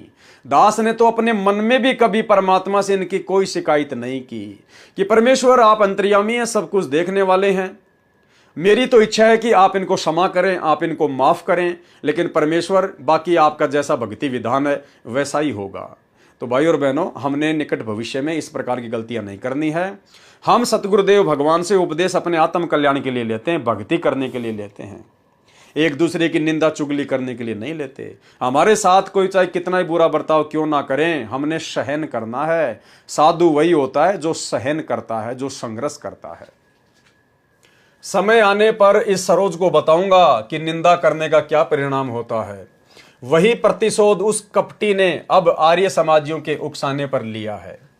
वास्तविकता यह है कि संत रामपाल जी महाराज ने उस ढोंगी के ढोंग का पर्दाफाश करने के लिए भक्ति मार्ग पर शास्त्र अनुकूल तर्क युक्त एक पुस्तक भक्ति और भगवान जो दिसंबर 2005 में लिखी थी, उस पुस्तक में पर्दाफाश होने के पश्चात उसने आर्य समाजियों के उकसाने पर संत रामपाल जी महाराज पर झूठे आरोप लगाए। विचार करने की बात है कि बहन सरोज के माता पिता भी सतलोक आश्रम में सत्संग सुनने व सेवा करने आते जाते रहते हैं। उन्हीं के साथ उनकी बेटी सरोज भी सतलोक आश्रम करोथा में सेवा करने तथा सत्संग सुनने के उद्देश्य से जाती रही है। जैसे उस ढोंगी संजय उर्फ कृष्ण दास की बहन 26 वर्ष भी अपने माता तथा पिता श्री बलवान सिंह के साथ जाती रही है। कभी कभी अकेली भी जाती रही है, क्योंकि गुरु का दर्जा परम पिता का होता है। अब देखो भाई और बहनों, बातें तो ऐसी लिख रहे हैं कि जैसे बिल्कुल समझ गए हो हर बात को, कि गुरु का दर्जा परम पिता का होता है। अरे परम पिता कौन है? परम पिता है कबीर जी, जिसने सारी सृष्टि रची है। और आश्रम मैनेजमेंट लिख रहा है कि गुरु का दर्जा परम पिता का होता है। अगर आपने सतगुरु रामपाल जी को परम पिता का दर्जा दे दिया होता तो आप इस प्रकार की गलतियां ना करते। आज आप वर्तमान में करोथा कांड के 18 साल बाद आज आप वर्तमान में उस डाढ़ी मूंछ वाले नकली कबीर को भगवान मानकर जून के महीने में उसका कबीर प्रकट दिवस नहीं मनाते। यदि आप अपने गुरु को ही परम पिता का दर्जा दे चुके होते तो भाई और बहनों, करनी तज कथनी कथ है, अज्ञानी दिन रात कुत्ते जू भोकत फिरे, सुनी सुनाई बात है। क्योंकि गुरु का दर्जा परम पिता का होता है, जहां निसंकोच श्रद्धालु जाते हैं। एक और विचारणीय विषय है कि जिस आश्रम में कई सैकड़ों की संख्या में भगत रहते हों तथा कई सैकड़ों प्रतिदिन उपदेश लेने या दर्शन करने आते हों, और जिस आश्रम से जुड़े श्रद्धालुओं की संख्या लाखों हो, क्या वे सभी मूर्ख हैं और क्या वह एक ढोंगी ही सच्चा है? सतलोक आश्रम बनने के पश्चात सतलोक आश्रम करोथा में संत रामपाल जी महाराज की सगी बहन भी साध्वी बनकर भक्ति करती थी। देखो भाई और बहनों, ये बात भी ज्ञान आधार से बिल्कुल उचित नहीं है। इस भक्ति मार्ग में ऐसा नहीं चलता है भाई और बहनों। सतलोक आश्रम बनने के पश्चात यानी सतलोक आश्रम करोथा सन 2000 के आसपास बन के तैयार हो गया। सतलोक आश्रम बनने के पश्चात सतलोक आश्रम करोथा में संत रामपाल जी महाराज की सगी बहन भी साध्वी बनकर रहती थी। क्या बनकर रहती थी? साध्वी बनकर रहती थी। भाई ये सतगुरु के मार्ग में नहीं चलता है, ये तो आसाराम के मार्ग में चलता है, ओशो के आश्रम में चलता था। भाई संत रामपाल जी की बहन क्यों साध्वी बनकर आश्रम में रहती थी? भाई संत रामपाल जी के मार्ग में तो ऐसा कोई विधान है ही नहीं। संत रामपाल जी तो कहते हैं अपने घर पे बैठकर भक्ति करो, अपने बाल बच्चों के साथ में भक्ति करो। संत रामपाल जी की बहन कोई विधवा तो थी नहीं। संत रामपाल जी की बहन ऐसा तो है ही नहीं कि उसका कोई परिवार नहीं था, उसके कोई बाल बच्चे नहीं थे। उसका परिवार भी था, उसका पति भी था, उसके बाल बच्चे भी थे, अच्छा खासा परिवार भी था। फिर क्यों परमानेंट साध्वी बनकर सतलोक आश्रम करोथा में रहा करती थी? ये है मनमाना आचरण, ये है ज्ञान को आधार ना बना पाने के चलते गलती। अब बताइए, परमानेंट रहा करती थी कि बस अब तो मैं आश्रम में रहूंगी, भक्ति करूंगी और कुछ नहीं। और जब करोथा कांड हुआ तब कहां जाना पड़ा? बताइए। अरे आप तो परमानेंट आश्रम में आई थी ना, साध्वी बनकर भक्ति करती थी ना। साध्वी का मतलब होता है फिर दोबारा अपने घर के दर्शन भी ना करना, दोबारा अपने घर पर ना जाना, उसको कहते हैं साध्वी बनकर किसी आश्रम में रह के भक्ति करना। घर परिवार से, समाज से संन्यास ले लेना, उसको कहते हैं साध्वी। तो जब क्रोथा कांड हुआ 2006 में, फिर वो साध्वी कहाँ चली गई? फिर सतगुरु रामपाल जी परमेश्वर जी की वो कलयुगी बहन, वो साध्वी कहाँ चली गई भाई? वो तो साध्वी बन के भक्ति करने आई थे ना परमानेंट आश्रम में। तो भाई और बहनों, ये गलती आप और हमने बिल्कुल भी नहीं करनी है। हम जैसे भी हैं, जिस भी हालात में हैं, अपने परिवार में, अपने बाल बच्चों के साथ में अगर थोड़ा बहुत संघर्ष है, कोई दिक्कत नहीं है। सतगुरु रामपाल जी भगवान के आशीर्वाद से, उनकी भक्ति से धीरे धीरे वो संघर्ष भी कम हो जाता है, परिस्थितियां भगत के अनुकूल हो जाती हैं। इसलिए भगत ने थोड़ा सब्र करना चाहिए, थोड़ा धैर्य रखना चाहिए। बिल्कुल जोश में आके होश नहीं खो देने चाहिए, जल्दबाजी में कोई फैसला नहीं लेना चाहिए, जैसा कि सतगुरु रामपाल जी परमात्मा की बहन ने ले लिया था। उसके बाद कहाँ चली गई वो साध्वी? जब 2005 का क्रोथा कांड हुआ, उसके बाद कहाँ चली गई वो साध्वी भाई? वापस उसी घर में जाना पड़ा, वापस उन्हीं बाल बच्चों के पास जाना पड़ा। तो पहले ना रह के अपनी भक्ति कर लेती। तो भाई और बहनों, ये गलती भी आप और हमने बिल्कुल नहीं करनी है। सतलोक आश्रम बनने के पश्चात सतलोक आश्रम क्रोथा में संत रामपाल जी महाराज जी की सगी बहन भी साध्वी बनकर रहती थी। संत रामपाल जी के माता पिता भी आश्रम में भक्ति उद्देश्य से स्थायी रह रहे थे। माता पिता को कोई दिक्कत नहीं है, क्योंकि वो वृद्ध हैं, उनका थोड़ा बहुत समय बचा हुआ था, उनको कोई दिक्कत नहीं है, क्योंकि पास में उनका गांव भी था, वो अपने घर भी जाया करते थे, उसमें कोई दिक्कत नहीं थी। संत रामपाल जी के माता पिता को साधु या साध्वी बन के भक्ति नहीं कर रहे थे, उन्होंने परमानेंट अपने घर को छोड़ नहीं दिया था। क्योंकि यहाँ पर लेखक के द्वारा संत रामपाल जी के मुंह बोले माता पिता के लिए साधु या साध्वी शब्द का प्रयोग नहीं किया गया, लेकिन उनकी बहन के लिए साध्वी शब्द का प्रयोग किया गया है। साध्वी अर्थात जो परमानेंट अपने परिवार को छोड़कर आश्रम में रह के भक्ति करे। क्या ऐसी परिस्थितियों में उस ढोंगी द्वारा लगाया गया झूठा आरोप संभव है? वास्तविकता यह है कि वह ढोंगी केवल आश्रम का भूखा था, उसकी ये दाल नहीं गली। जिस महंत भगत राम जी को अब गुरु बनाकर आश्रम प्राप्त किया है, अब आगे उस गुरुद्रोही हो चुके व्यक्ति कृष्णदास जी के आगामी जीवन के विषय में लिखा जा रहा है। वैसे ये न्याय संगत नहीं है भाई और बहनों, क्योंकि वो गुरुद्रोही घोषित हो चुका था, आश्रम से उसको निकाल दिया गया था। उसके बाद में वो क्या करेगा क्या नहीं करेगा, वो पहले क्या करता था क्या नहीं करता था, हमने उसकी बातों को महत्व नहीं देना चाहिए। लेकिन कुछ एक बातें उसके विषय में लिखी गई हैं, उसके गुरु के विषय में लिखी गई हैं, पुस्तक में लिखी हैं, इसलिए हम लोग इनको पढ़ लेते हैं। अन्यथा हमारा इन बातों में किसी प्रकार का कोई भी इंटरेस्ट नहीं होना चाहिए, उसके कर्म उसके साथ में है। जिस महंत भगत राम जी को अब गुरु बनाकर आश्रम प्राप्त किया है, उस संत श्री भगत राम महंत आश्रम कोठी दयालदास छुडानी के विषय में कहा करता था कि भगत राम तो प्रत्यक्ष राक्षस है। एक औरत के साथ भगत राम जी के अवैध संबंध थे। वह औरत उनके साथ आश्रम छुडानी में रहने का आग्रह करने लगी, तो भगत राम जी ने रात्रि में उस औरत को मार कर आश्रम के पीछे डाल दिया। देखो, इन बातों का कोई लेना देना नहीं है। वो व्यक्ति आश्रम छोड़कर जा चुका था सन 2000 में, और ये पुस्तक लिखी गई है क्रोथा कांड के बाद में। तो भाई और बहनों, इन बातों को यहां लिखने का कोई औचित्य नहीं बनता है, उसके कर्म उसके साथ में है। तथा कह रहा था कि यह पागल थी जो गिरकर मर गई। वह संजय उर्फ कृष्णदास वर्तमान में उसी भगत राम जी को गुरु बनाकर आगे नामदान कर रहा है। उसके विषय में भी अभद्र टिप्पणी करता था।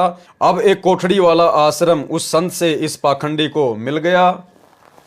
पहले तो भगत राम जी पूर्ण संत नहीं था तथा चरित्रहीन था, अब आश्रम दे दिया तो वही भगत राम जी पूर्ण संत हो गया। ऐसा पाखंडी व स्वार्थी व्यक्ति संजय उर्फ कृष्णदास, जिसने पुस्तक शैतान बना भगवान लिखी है। छुडानी महंतों के बदमाशों व आर्य समाज के असामाजिक तत्वों ने सतलोक आश्रम व संत रामपाल जी को जान से मारने तथा आश्रम को नष्ट करने के षड्यंत्र को अमली जामा पहनाने के दुष्कृत्य की अनुमति लेने के लिए 9 जुलाई 2006 को मुख्यमंत्री हरियाणा के साथ बहादुरगढ़ में एक मीटिंग की। हमें यह नहीं मालूम कि उस मीटिंग में उनकी मुख्यमंत्री हरियाणा श्री भूपेंद्र जी से क्या वार्ता हुई, परंतु उनके हौसले अत्यधिक बुलंद हो गए तथा उनकी विनाशकारी गतिविधियां अत्यधिक तेज हो गई। उन असामाजिक तत्वों ने पुलिस के सहयोग से रोहतक झज्जर सड़क पर आश्रम के दोनों तरफ से 9 जुलाई 2006 को ही जाम लगा दिया ताकि आश्रम में बहुसंख्या में भगत न आ सकें और न ही कोई आश्रम से बाहर जा सके। इन्हीं दिनों में गुरु पूर्णिमा के अवसर पर 9, 10, 11 जुलाई 2006 को भारी संख्या में भक्तों को सतलोक आश्रम में आना था। 9 जुलाई 2006 से पहले 4-5 हजार श्रद्धालु पहुंच चुके थे। पुलिस प्रशासन के सहयोग से असामाजिक तत्वों ने आश्रम में खाद्य सामग्री तथा अन्य आवश्यक वस्तुओं को भी नहीं आने दिया, बिजली के कनेक्शन को भी काट दिया और पानी की व्यवस्था को भी नष्ट कर दिया। गुरु पूर्णिमा के अवसर पर हजारों शिष्यों ने आना था, लेकिन असामाजिक तत्वों ने पुलिस प्रशासन के सहयोग से आश्रम में नहीं आने दिया। 11 जुलाई 2006 को भी यह स्थिति बनी रही और असामाजिक तत्वों को इकट्ठा किया जाता रहा। इसके साथ ही आश्रम पर आक्रमण करने का प्रबंध भी किया जाता रहा और हथियार, लाठियां, जेड़ियां, देसी कट्टे, पिस्टल, बंदूकें, पेट्रोल बम इत्यादि का इंतजाम किया जाता रहा। 11 जुलाई 2006 की रात को ये असामाजिक तत्व पुलिस की मौजूदगी में लाउड स्पीकर पर धमकी दे रहे हैं कि 12 जुलाई 2006 को आश्रम तथा आश्रम में उपस्थित व्यक्तियों को जला दिया जाएगा, गोलियों से मार दिया जाएगा। भाइयों और बहनों, ये बिल्कुल होना ही होना था, इसमें कोई दो राय नहीं है। काल ने बिल्कुल ऐसा ही करवाना था, क्योंकि ये करोथा आश्रम मैनेजमेंट से संबंधित मुख्य भक्तों की मनमानियों का नतीजा था। सतगुरु रामपाल जी परमात्मा ने अपनी स्व इच्छा से सतलोक आश्रम करोथा को नहीं खोला, नहीं बनाया। आपने देख लिया, लिखा हुआ इसी पुस्तक में, भक्तों की सलाह के ऊपर उन्होंने आश्रम ओपन किया था और काल का दाव लगा, ये करोथा कांड हुआ, काल को मौका मिला। तो भाइयों और बहनों, होना यही था जैसा यहां पर लिखा जा रहा है ना, बिल्कुल ऐसा ही होना था। सभी भक्तों को जला दिया जाना था, सैकड़ों भक्तों को मार दिया जाना था, हर प्रकार से तांडव मचाया जाना था। लेकिन भाई समर्थ धरती पर है सतगुरु रामपाल जी, यदि कोई सामान्य संत होते तो भाइयों और बहनों, इनकी हड्डियां भी ढूंढने पर नहीं मिलती अंतिम संस्कार के लिए, और भक्तों की दुर्गति होती वो अलग एक इतिहास बन जाता। लेकिन समर्थ सतगुरुदेव भगवान आश्रम में बैठे हुए थे, जिनकी तरफ किसी का ध्यान नहीं था, जिनसे किसी ने कोई पुकार नहीं की, कोई अरदास नहीं की, और कहीं से सुरक्षा के इंतजाम में सतलोक आश्रम करोथा मैनेजमेंट लगा रहा। एसपी, डीएसपी या अन्य कोई नेता मंत्रियों से ही सुरक्षा की गुहार लगाते रहे। अरे समर्थ के आगे जाके रोते, इनके चरणों में जाके पड़ जाते, अपने गलतियों की भीख मांगते, माफी मांगते, और अंत में भाइयों और बहनों, जो सुरक्षा की वो भी समर्थ ने ही की। 12 जुलाई 2006 को आश्रम तथा आश्रम में उपस्थित व्यक्तियों को जला दिया जाएगा, गोलियों से मार दिया जाएगा। इस विषय में सभी अधिकारियों, SP, DC, IG range, ADGP, CID और डीजीपी हरियाणा, मुख्यमंत्री तथा अन्य हस्तियों को फैक्स संदेशों तथा अन्य संदेशों से सूचित कर दिया गया था और ये प्रार्थना की गई कि इन खतरनाक स्थिति को टालने के लिए आवश्यक सुरक्षा व्यवस्था की जाए। देखो भाइयों और बहनों, सतगुरु समर्थ भगवान तो आश्रम में बैठा है, समर्थ सतगुरु तो सतलोक आश्रम करोथा में बैठा हुआ है। उनसे कोई किसी प्रकार की सुरक्षा की गुहार नहीं लगा रहा, क्योंकि जितने भी मुख्य लोग थे, जो भगत थे, वो गुरु को मानुष मानते थे। संत रामपाल जी को अपने जैसा व्यक्ति मानते थे, मानुष मानते थे कि ये क्या कर सकते हैं, ये तो फंसे हुए हैं और हम भी फंस गए इनके साथ साथ है। और उस स्थिति में उन लोगों से भयभीत होकर सुरक्षा की गुहार सतलोक आश्रम करोथा मैनेजमेंट के द्वारा किससे की जा रही है? इस विषय में सभी अधिकारियों, SP, DC, IG range, ADGP, CID और डीजीपी हरियाणा, मुख्यमंत्री तथा अन्य हस्तियों को फैक्स संदेशों तथा अन्य संदेशों से सूचित कर दिया गया था और यह प्रार्थना की गई, उन अधिकारियों से प्रार्थना की जा रही है। समर्थ आश्रम में बैठा है, समर्थ को परमात्मा ना मानकर उनसे कोई प्रार्थना नहीं की जा रही कि इस खतरनाक स्थिति को टालने के लिए आवश्यक सुरक्षा व्यवस्था की जाए। और अंत में कोई सुरक्षा व्यवस्था नहीं हुई, कोई सुरक्षा व्यवस्था नहीं हुई, क्योंकि जब आप अपने गुरुजी से उम्मीद तोड़कर और जब आप संसार से उम्मीद लगा बैठते हो तो भाई फिर परमात्मा उसे सफल नहीं होने देता। सेम टू सेम महाभारत जैसी वाली स्थिति। जब तक द्रौपदी को अपने पतियों पर अहंकार था, घमंड था कि मेरे 5 पति बैठे हैं, मेरा कौन क्या बिगाड़ देगा, और जब सबकी नीची गर्दन हो गई तब जाकर द्रौपदी उस परमपिता परमेश्वर से अर्ज करने लगी, अरदास करने लगी।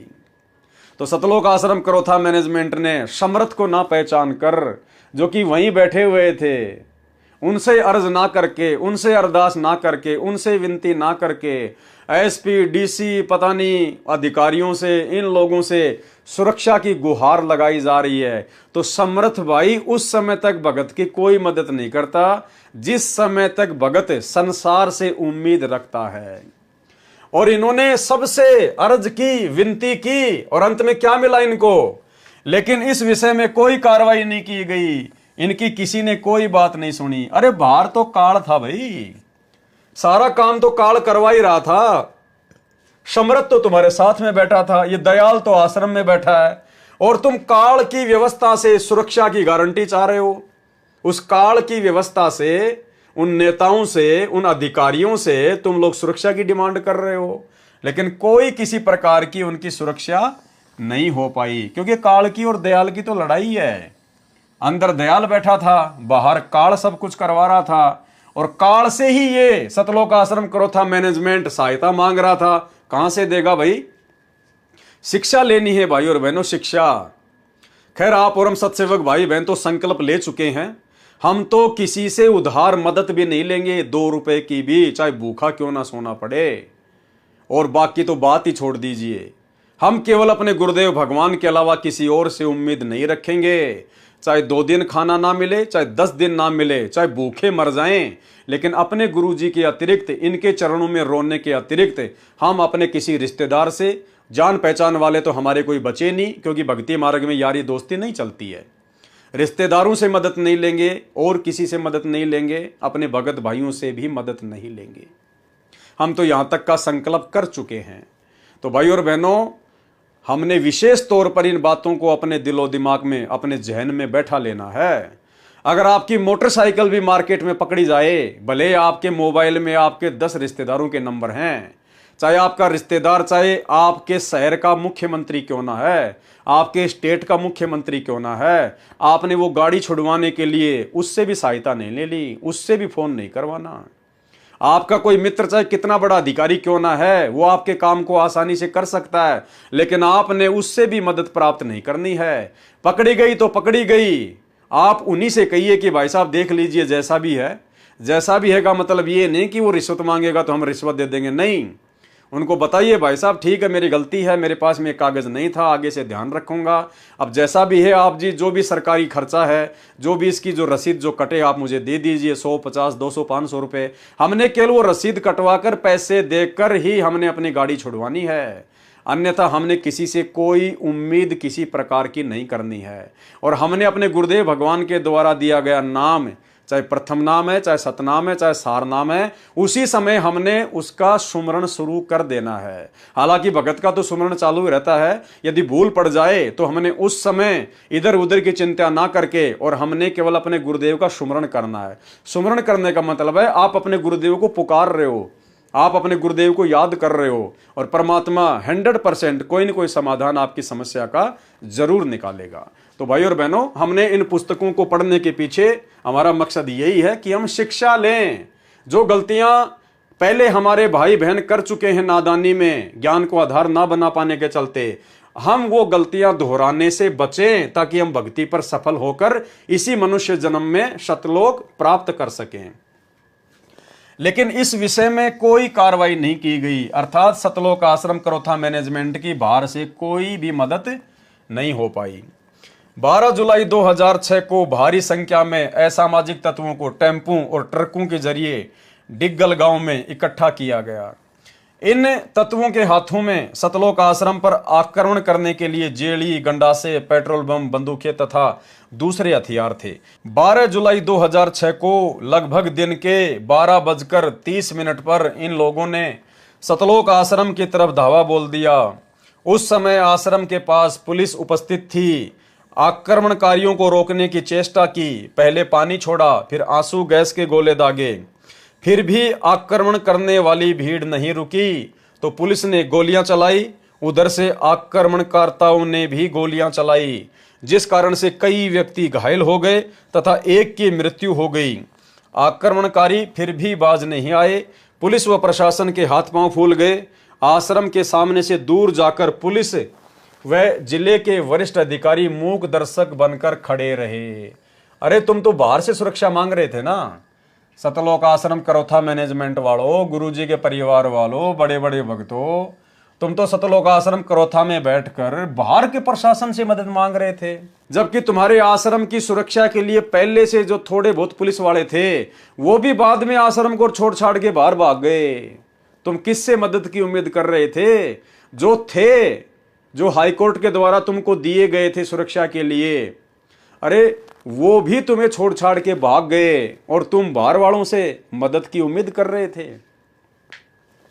इसके पश्चात आक्रमणकारी अत्यधिक बौखला गए और आक्रमणकारियों ने आश्रम को चारों तरफ से घेर लिया। वहां पर मौजूद पुलिस भी आश्रम के सामने हट गई।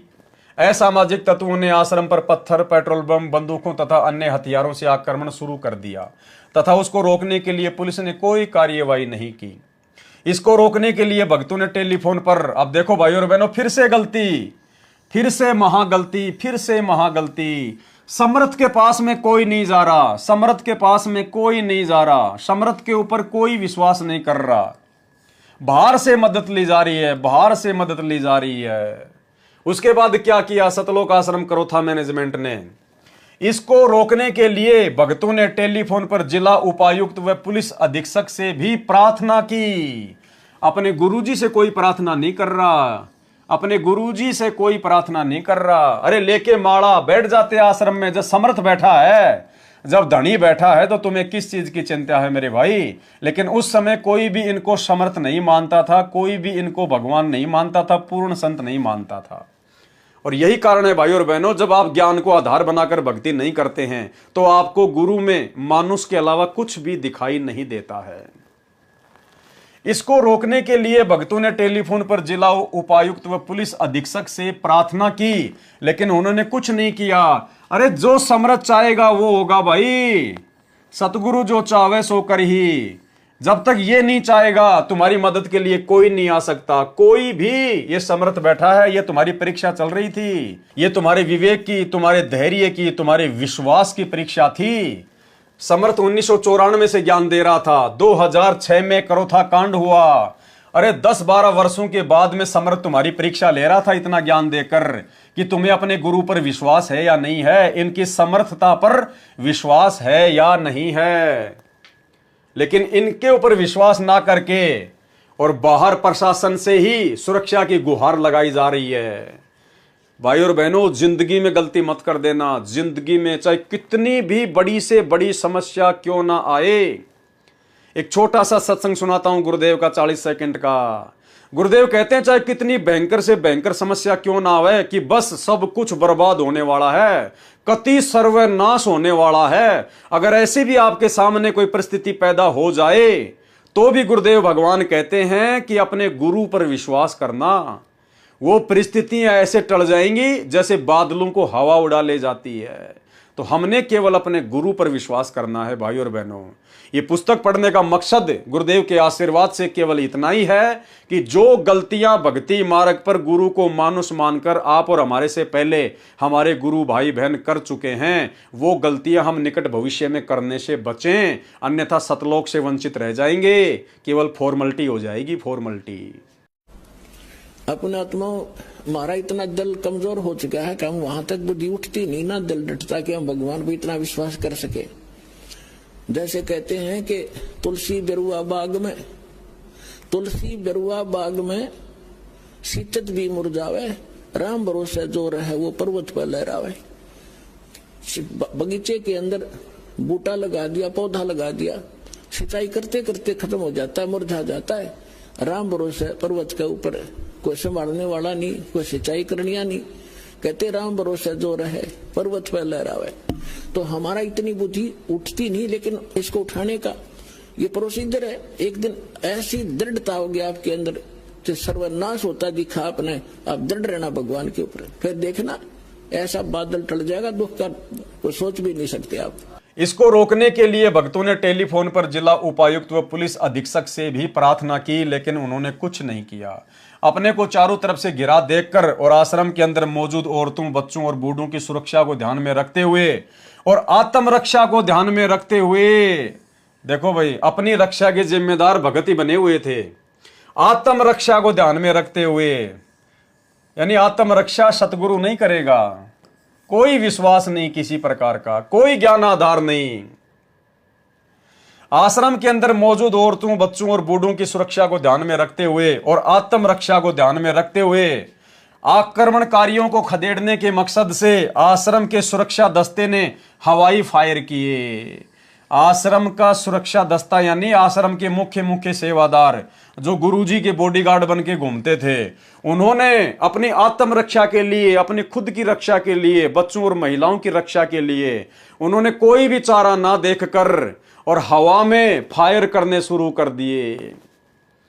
अरे भाई, जब आश्रम में दुनिया की सबसे बड़ी तोप बैठी है, जब आश्रम में सबसे बड़ी मिसाइल बैठी है, उसकी तरफ किसी का ध्यान नहीं है। देखो, ये होता है गुरु को मानुस मानना। बंदूकों पर विश्वास कर लिया, हवाई फायर करनी शुरू कर दी कि हो सकता है बंदूक के शोर से डर के आक्रमणकारी भाग जाएं। अरे उनके पास में सैकड़ों बंदूक है, तुम खुद लिख रहे हो, गंडासे, जेलियां, बंदूक, पेट्रोल बम और अन्य हथियार तुम खुद लिख रहे हो, और तुम्हारे पास आश्रम में 2, 4, 5 बंदूकें होंगी और उनके पास में सैकड़ों बंदूकें, तो क्या हवाई फायर करके तुम बच जाओगे? देखो, ये होता बेबुद्धि का काम भाई और बहनों, बेबुद्धि का काम। ये तो समर्थ था, इसलिए भाई और बहनों बात दबी की दबी रह गई, अन्यथा उस बंदूक को लेके भी ना जाने कितने मुकदमे गुरुदेव पर लगते। ये तो परमात्मा ने व्यवस्था ऐसी कर दी कि ये लेबोरेटरी शुरू हो गई, जांच हो जाती है कि कौन सी बंदूक से मरे, कौन सी बंदूक से नहीं मरे, अन्यथा उस हवाई फायर को लेकर भी ना जाने कितने मुकदमे संत रामपाल जी पे लगा दिए जाते। जितने भी लोग मरे होंगे, घायल हुए होंगे, सारे के सारे इल्जाम आश्रम पे लगा दिए जाते कि आश्रम वालों की बंदूकों से मरा है, आश्रम वालों की बंदूकों से घायल हुए हैं। तो समर्थ शक्तिमान तो आश्रम में बैठा हुआ है और बंदूकों पर विश्वास किया जा रहा है। भाई और बहनों, बहुत बड़ी गलतियां भक्ति मार्ग पर इन लोगों ने की है और आज परमात्मा ने हमें इसीलिए मौका दिया है साथ संगति के माध्यम से कि हम गुरु को मानुष मानने की गलती अपने भविष्य में ना करें, सौपन में भी ना करें। अरे मारने वाला भी यही है और बचाने वाला भी ये है भाई और बहनों। फिर बताओ बंदूक क्या करेगी? इसी परमेश्वर ने सत्संगों में बताया कि त्रेता युग में भगत प्रहलाद को उसके पिता हिरण्यकशिपु ने 84 प्रकार की घोर घोर यातनाएं दी। उस भगत प्रहलाद ने कभी भी अपने पिता के खिलाफ एक लकड़ी का डंडा भी नहीं उठाया, अपने भगवान पर विश्वास रखा, जबकि उसका भगवान तो नकली था, विष्णु। मीराबाई के साथ में कैसी कैसी घटनाएं घटी, मीराबाई ने कभी एक लकड़ी का डंडा भी नहीं उठाया। और आज समर्थ साक्षात धरती पर हम उसकी शरण में, और वही क्रोथा आश्रम में हमारे पास में बैठा हुआ है, और फिर भी हम लोग बंदूकों पर विश्वास कर रहे हैं, हवाई फायर कर रहे हैं, अपनी आत्मरक्षा के ठेकेदार स्वयं ही बन रहे हैं। यह होता है गुरु को मानुष मानना, गुरु के ऊपर बिल्कुल भी विश्वास ना करना। तो भाई और बहनों, बिल्कुल भी ज्ञान आधार नहीं था। परमात्मा पहले कह चुके हैं कि उस समय तो वो लोग जुड़े थे जिनको माया चाहिए थी, जिनको पैसा चाहिए था, वो ज्ञान को आधार बना के नहीं जुड़े थे। एक बार फिर से सुन लीजिए। विचार करना पुण्यात्माओं, ये काल हमारे साथ कितना धोखा किए हुए है। आज से जो 15 साल पहले लगे थे 100-200 परिवार, अब उनमें से मेरे ख्याल में 10% उस लगन से 10% लगे हुए, बाकी ढीले पड़ गए, क्योंकि उनका सुख गणे हो गए। वो तो माया चाह थे, उनको ज्ञान था को नहीं, क्योंकि दास को भी परमात्मा ने ज्ञान योग नहीं खोला था जब तक, क्योंकि इस ज्ञान को परमात्मा ने बैन ला रखा था कि अभी इसको प्रचार नहीं करना। क्योंकि जैसे ये ज्ञान तो दास बताता था, गांव गांव में जाकर सत्संग किया करता था, लेकिन कबीर परमेश्वर जी की वाणी से ही ये यूं का यूं बताया करता था कि ब्रह्मा विष्णु महेश की ये स्थिति है, दुर्गा की ये स्थिति है। लेकिन आम व्यक्ति का विश्वास नहीं होता, जो हमारे शिष्य थे उनका विश्वास ना होता कि ठीक है, उनको लाभ हो रहे थे, परमात्मा के नाम लेते उनके सारे संकट दूर होने लगे थे, इसलिए शिष्य तो बनने शुरू हो गए थे। क्योंकि ये जो मंत्र है, इस मंत्र का जाप पूरे विश्वास लगन के साथ जो व्यक्ति करता है, उसको ज्ञान है या ना है। जैसे डॉक्टर कोई दवाई देता है, औषधि देता है, मरीज खा लेता है, तो उसको नहीं पता इसमें कौन सा केमिकल है, कौन सा साल्ट है, तो वह दवाई अंदर गई, लाभ तो करेगी। तो ऐसे जो पुराने समय में जो भक्त लगे थे, उनको लाभ तो निरे हो गए, क्योंकि वो हमारे संग में ज्यादा रहते थे। जहां भी कहीं पाठ होता था वो सारे ही वहां आ जाते थे कि उनका सुख गणे होया करते। कुछ दिनों के बाद फिर वो अच्छे सुखी हो गए, घर में सुख हो गया, सारे लाभ होने लग गए। तो फिर हमने आश्रम करौथा में डेरा डाल लिया, वहां भी कुछ दिन आए, फिर ढीले पड़ गए, फिर संगत ज्यादा होती रही, ऐसे वो पीछे हट गए। तो कहने का भाव ये है कि एक समय ऐसा होता, वो हमसे दूर नहीं है, वो हमारे को ये भी नहीं है कि हम गुरु जी से दूर हो गए, लेकिन वो कमजोर पड़ गए। तो भाई और बहनों, ये गलती करने से हमने बचना है, शिक्षा लेनी है। आक्रमणकारियों को खदेड़ने के मकसद से आश्रम के सुरक्षा दस्ते ने हवाई फायर किए। पुलिस व आक्रमणकर्ताओं के बीच हुई फायरिंग व पथराव से उपरोक्त दुर्घटना होने के पश्चात जिला प्रशासन की नींद खुली और करौथा गांव के आसपास धारा 144 CRPC लगाई, जो केवल एक नाटक था। यह सिलसिला 13 जुलाई 2006 सुबह 2 बजे तक चलता रहा। बाद में भारी संख्या में पैरामिलिट्री फोर्स बुलाई गई। प्रारंभ में तो आश्रम के भक्तों ने यही समझा कि यह सारी कार्रवाई उनकी और आश्रम की सुरक्षा के लिए की जा रही है, लेकिन उनको यह देखकर हैरानी हुई कि ये सारे इंतजाम आश्रम को खाली करवाने तथा संत रामपाल जी और भक्तों को गिरफ्तार करने के लिए किया जा रहा है। असामाजिक तत्व अपने हथियारों के साथ ज्यों के ज्यों आश्रम के चारों तरफ कुछ ही दूरी पर खड़े रहे, जबकि वहां धारा 144 लगी हुई थी। उन शरारती तत्वों के खिलाफ कोई कार्रवाई नहीं की गई। भैया, लड़ाई इस दयाल और 21 ब्रह्मांड के स्वामी काल के बीच में चल रही है। किसके बीच में? दयाल कबीर परमात्मा सतगुरु रामपाल जी और काल के बीच में चल रही थी। तो भाई, तुम्हें सुरक्षा कहां से मिलेगी काल के द्वारा? या तो सारी व्यवस्था काल की है, और न ही उनके खिलाफ आश्रम पर आक्रमण करने के लिए कोई FIR दर्ज की गई। अरे भाई, गुरुजी ने यही तो बताया। और क्या बता रहे थे गुरुजी सत्संगों में कि निरंजन धन तेरा दरबार, यहां तनिक ना न्याय विचार। आश्रम खाली होने के पश्चात आक्रमणकारियों तथा पुलिस फोर्स के बीच डिग्गल गांव में झगड़ा हुआ, क्योंकि आक्रमणकारियों ने पुलिस की कुछ गाड़ियों को आग लगाई, जिसकी FIR पुलिस स्टेशन बेरी में दर्ज की गई, परंतु अभी तक किसी को गिरफ्तार नहीं किया गया। इससे स्पष्ट हो गया कि मुख्यमंत्री हरियाणा का मेहर भरा पंजा उपद्रवियों के सिर पर है। ध्यान से सुनना भाई और बहनों, अंत में लेखक क्या कह रहा है कि इससे स्पष्ट हो गया कि मुख्यमंत्री हरियाणा का मेहर भरा पंजा। उस समय हरियाणा का मुख्यमंत्री कौन था? भूपेंद्र सिंह हुड्डा। भूपेंद्र सिंह हुड्डा उस समय कांग्रेस की सरकार थी। इससे स्पष्ट हो गया कि मुख्यमंत्री हरियाणा का मेहर भरा पंजा उपद्रवियों के सिर पर है।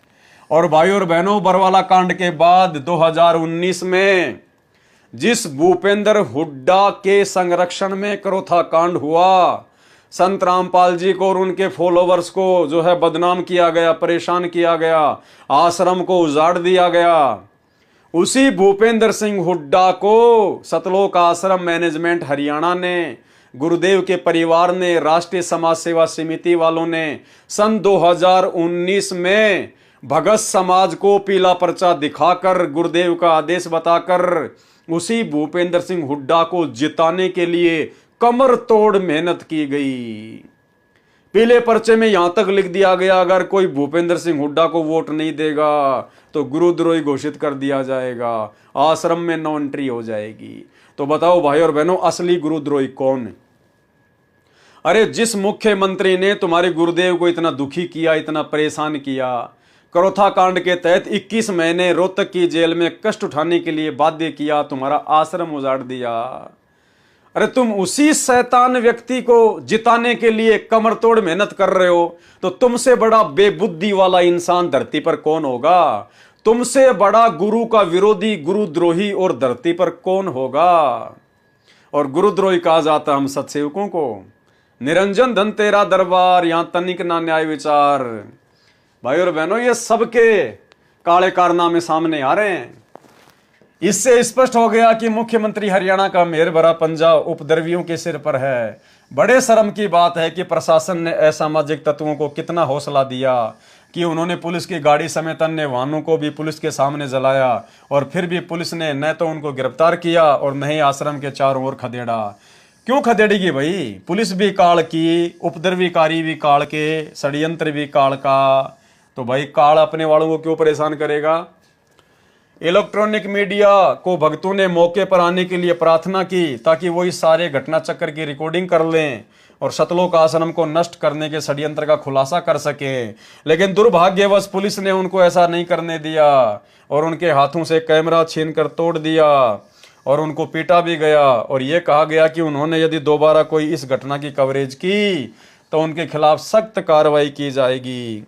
एक और आश्चर्य की बात है कि जिन असामाजिक तत्वों ने कानून हाथ में लिया तथा शांतिपूर्वक सत्संग सुन रहे श्रद्धालुओं व आश्रम के संचालक संत रामपाल जी महाराज को जान से मारने के लिए आए, और पुलिस व पब्लिक की गोलियों व पत्थरों से जो जो असामाजिक तत्व घायल हुए तथा मृत्यु को प्राप्त हुआ, उनको सरकार की ओर से ग्रांट अर्थात सहायता राशि दी गई।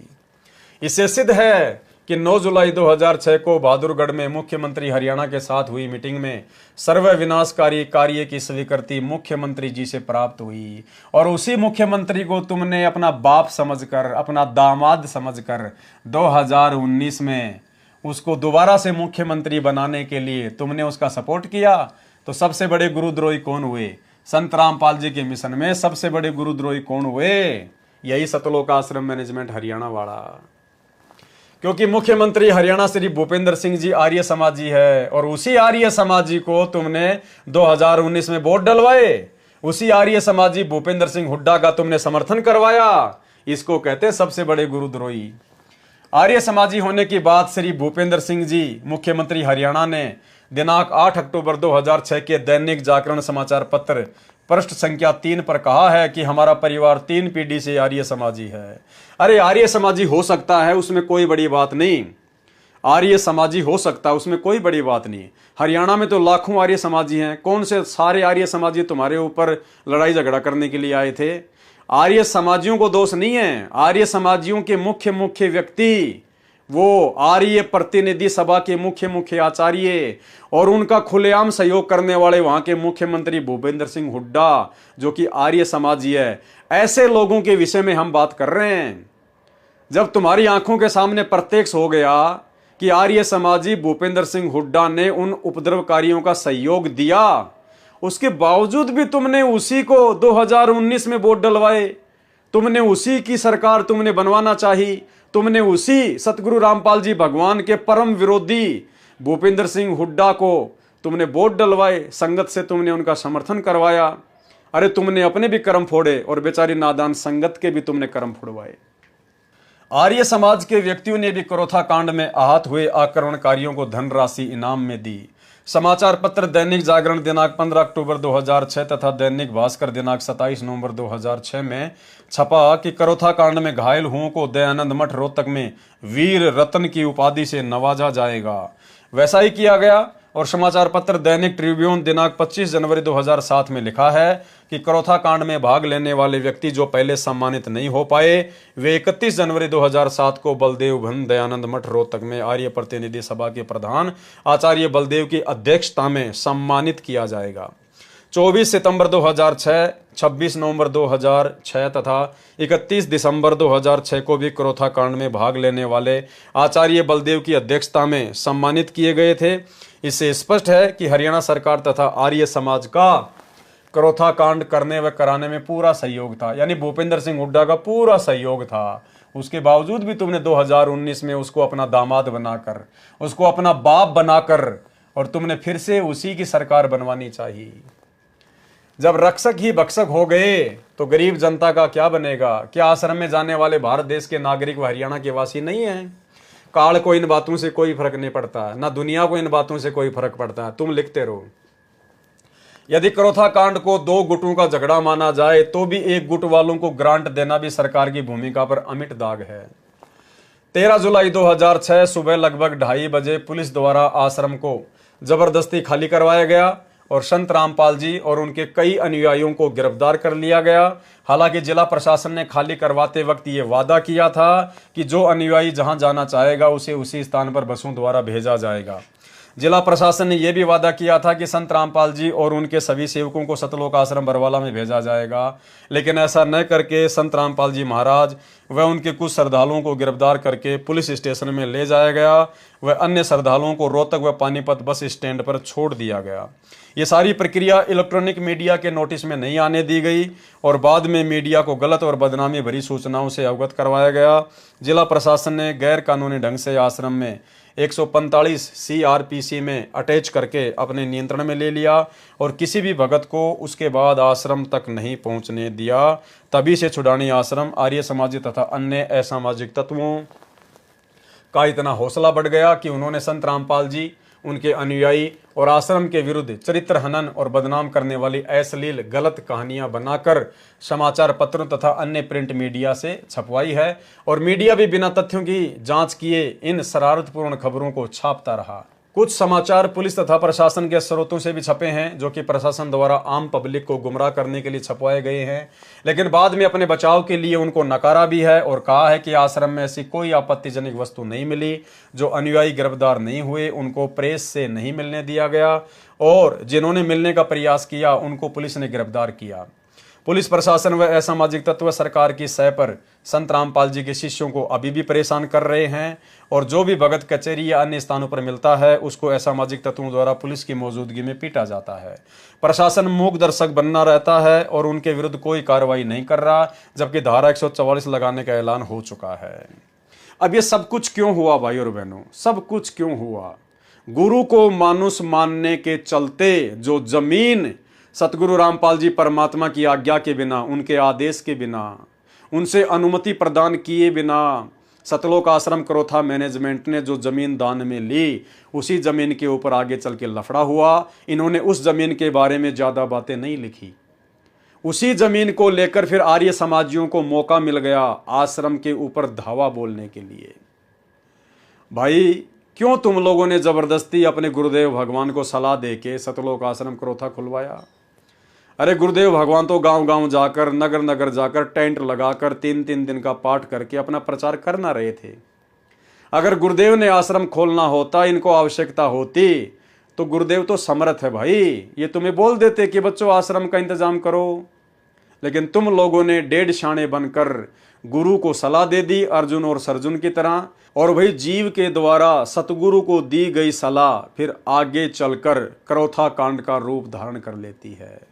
आप भक्तों की नादानियों के चलते आप खुद तो परेशान हुए संगत को भी परमात्मा से दूर किया और परमात्मा सतगुरु रामपाल जी भगवान को भी काल के साथ किए गए एग्रीमेंट के अनुसार 21 महीने रोहतक जेल में बैठने के लिए बाध्य किया गया। तो भाई और बहनों, हमने सतगुरु के काम में कभी भी कोई टांग नहीं अड़ानी चाहिए, ये हमने शिक्षा लेनी है। उन 7,50,000 नागरिकों के आंसू पोंछने वाले संत को भी जेल में बंद कर दिया। सच्चाई को जितना दबाया जाता वह उतने ही अधिक वेग से ऊपर आती है, सांच को आंच नहीं होती। यदि सरकार अब भी संभल जाएगी तो भी कुछ नहीं बिगड़ा है। संत रामपाल जी के विरुद्ध बनाए गए झूठे मुकदमे वापस लिए जाएं तथा जब तक आश्रम वापस प्राप्त नहीं होते हैं तब तक संत रामपाल जी के सत्संगों को पूरी सुरक्षा व्यवस्था सरकार करवाए। देखो फिर से वही गुरु को मानुष मानने वाली गलतियां। कोई शिक्षा नहीं ली जा रही, कोई सबक नहीं लिया जा रहा। बरवाला कांड से भी किसी प्रकार की कोई शिक्षा नहीं ली इन लोगों ने। बरवाला कांड के बाद भी सरकार के आगे भीख मांग रहे हैं, हाथ फैला रहे हैं कि सरकार से अनुरोध है, सरकार से विनती है, संत रामपाल जी के सारे मुकदमे वापस लिए जाएं और संत रामपाल जी जहां भी सत्संग करेंगे तो सुरक्षा की गारंटी सरकार अपने जिम्मेदारी पे ले। अरे सरकार को क्या पड़ी है भाई, संत रामपाल जी को सुरक्षा देगी? संत रामपाल जी का ना कोई राजनीति से लेना देना, ना संत रामपाल जी का किसी भी प्रकार के कोई राजनेताओं से कोई संपर्क है। तो राजनेता क्यों संत रामपाल जी को सुरक्षा देंगे? नालायकों, इतना तो दिमाग लगाओ। और फिर भी करोथा कांड के बाद भी उसी सरकार के आगे हाथ फैलाए जा रहे हैं कि संत रामपाल जी को सुरक्षा दी जाए, संत रामपाल जी को सुरक्षा दी जाए। अरे जो पूरी दुनिया को सुरक्षा दे रहा है, उसकी सुरक्षा के लिए राजनेताओं के आगे भीख मांगी जा रही है। यह होता है गुरु को मानुष मानना। और यह काम भाई और बहनों इन्होंने जमकर बरवाला कांड के बाद भी किया। इन्होंने भारत देश में कोई भी जिला कलेक्ट्रेट का ऑफिस नहीं छोड़ा जहां पर इन्होंने संत रामपाल जी की जमानत के लिए ज्ञापन ना दिया हो। अरे मुकदमा चल रहा हरियाणा में, तुम ज्ञापन दे रहे हो मध्य प्रदेश में, एमपी में, यूपी में। अरे वहां के जिला कलेक्टर को क्या लेना देना है और कौन उनकी मानेगा? लेकिन बेबुद्धि के काम किए इन्होंने, धरने, प्रदर्शन, रैलियां। भगत बेचारे नादान है, गुरुजी का नाम लेके उनको रैलियों में ठोक दिया। आज वहां रैली निकालेंगे, हाथों में दे दिए डंडे और झंडे, धूप में खड़ा कर दिया। संत रामपाल जी महाराज के मुकदमे वापस लो, संत रामपाल जी की जमानत करवाओ। अरे क्या मतलब है? हरियाणा में मुकदमा चल रहा, तुम चिल्ला रहे हो मध्य प्रदेश में, उनको क्या लेना देना? तो ये गुरु को मानुष मानना, और गुरु को मानुष मानने के चलते भाई और बहनों फिर काल क्या करता है? आपका धन बर्बाद करवाएगा, आपका समय बर्बाद करवाएगा और आपकी अनमोल समासें बर्बाद करवाएगा, जो कि सतलोक आश्रम मैनेजमेंट हरियाणा ने करवाने में कोई कसर नहीं छोड़ी। और वर्तमान में भी इनकी वैसी ही गति है, इनमें कोई बदलाव नहीं आया। तो फिर करोथा कांड के बाद में ये लोग सरकार से ही उम्मीद लगा के बैठे हैं, अपने गुरु से कोई उम्मीद नहीं है इनको। संत रामपाल जी के सत्संगों को पूरी सुरक्षा व्यवस्था सरकार करवाए, क्योंकि अब तो सरकार का भी भ्रम समाप्त हो गया होगा कि सतलोक आश्रम में कोई अवैध वस्तु नहीं थी। सर्व संगत की तरफ से पुनर्अनुरोध है कि संत रामपाल जी के सत्संग सार्वजनिक स्थानों पर सरकारी सुरक्षा में करवाए जाएं। ये देखो भाई और बहनों कि संत रामपाल जी के सत्संग सार्वजनिक स्थानों पर सरकार की सुरक्षा में करवाए जाएं। अब इनको सरकार सुरक्षा देगी। अब समर्थ को सरकार की सुरक्षा की आवश्यकता आन पड़ी इन भक्तों के अनुसार। ये है बेबुद्धि के काम। उनको संगत के खर्चे से किया जाएगा। ये कह रहे हैं कि सुरक्षा हमारे को सरकार दे और खर्चा हम देंगे, भाई बहन आपस में मिलके संगत के पैसे से। केवल सुरक्षा सरकार करे। अरे फिर सरकार की सुरक्षा की जरूरत क्या है? जब सरकार की सुरक्षा का खर्चा भी तुम ही उठा रहे हो तो ले आओ 150 बंदूकें संगत के पैसे से और बन जाओ तुम कमांडो। क्या दिक्कत है? तुम्हारे को देख के फिर कौन आएगा? ये बेबुद्धि वाला काम भी इन्होंने बरवाला कांड में किया। सैकड़ों हथियार ये लोग बरवाला आश्रम में जमा कर चुके थे। बाहर से भी बंदूक चलाने वाले लेके आए थे ये लोग।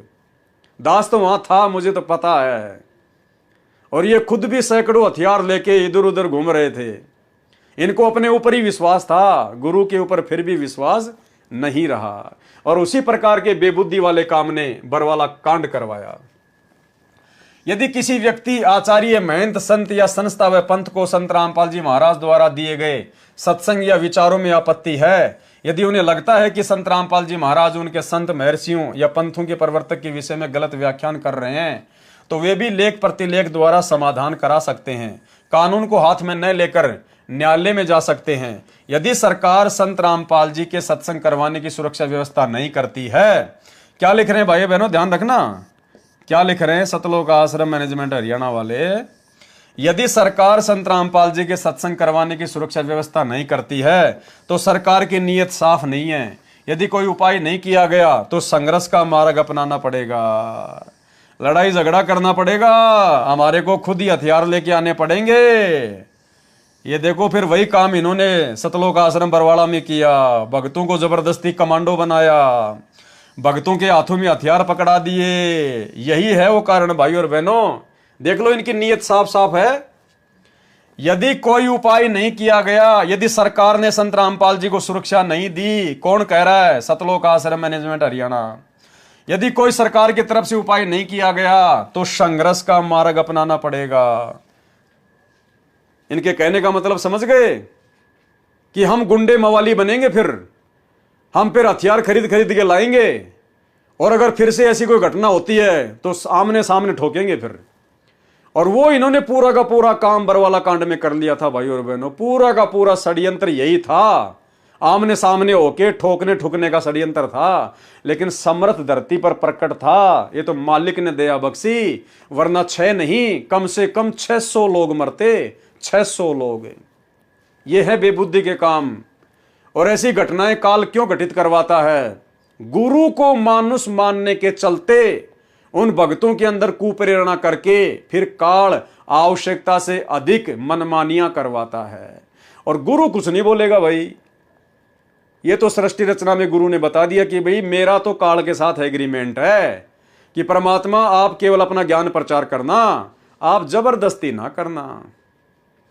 जो आपके ज्ञान को समझ के आपकी भक्ति करे केवल उसी को सतलोक लेके जाना, बाकी मेरा भोजन यहीं छोड़ देना। तो ये भगवान अपने वचन का पक्का है, ये अपना वचन नहीं तोड़ सकता, ये जोर जबरदस्ती नहीं कर सकता। फिर आने वाले समय में जो जैसा करेगा वैसा ही अपना भोगेगा। 8 साल से भगोड़े बन के घूमते रहे संत रामपाल जी के परिवार वाले। फिर कभी संत रामपाल जी का कलियुगी बेटा पकड़ा गया, कभी उनका भाई पकड़ा गया, कभी और भगत पकड़े गए, सब कुछ तितर बितर कर दिया इन्होंने। लेकिन ये समर्थ है, परमात्मा है, बंदी छोड़ है धरती पर, इसलिए इनके बच्चे इनकी समर्थता से फिर वापस जुड़ गए, एक हो गए।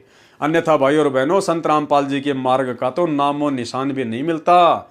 जिस प्रकार से सतलोक आश्रम मैनेजमेंट हरियाणा ने काल प्रेरित होकर गुरु को मानुष मानकर जो मनमानियां सतलोक आश्रम बरवाला में की थी, जिस कारण से इतना बड़ा कांड हुआ।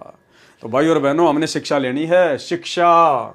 यदि कोई उपाय नहीं किया गया तो संघर्ष का मार्ग अपनाना पड़ेगा। संघर्ष यानी फिर भाई लड़ाई झगड़े का मार्ग अपनाना पड़ेगा, जैसे को तैसा ईंट का जवाब पत्थर से देना पड़ेगा। हरियाणा सरकार के मुख्यमंत्री जी बड़े मेहरबान हैं। जो व्यक्ति कानून हाथ में लेकर उपद्रव करते हैं, यदि उनको हानि हो जाती है तो लाखों रुपए की ग्रांट दी जाती है।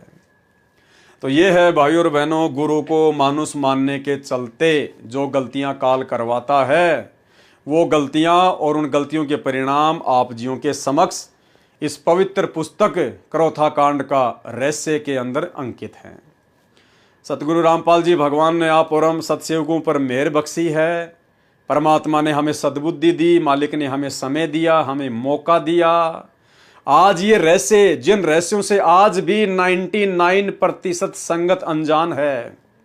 क्रोथा कांड क्यों हुआ, असल वजह क्या है, भक्तों ने क्या क्या गलतियां की, ये सारी वजह से, और बरवाला कांड की गलतियां, इन सभी घटनाओं से संत रामपाल जी की 99% संगत बेचारी अनजान है।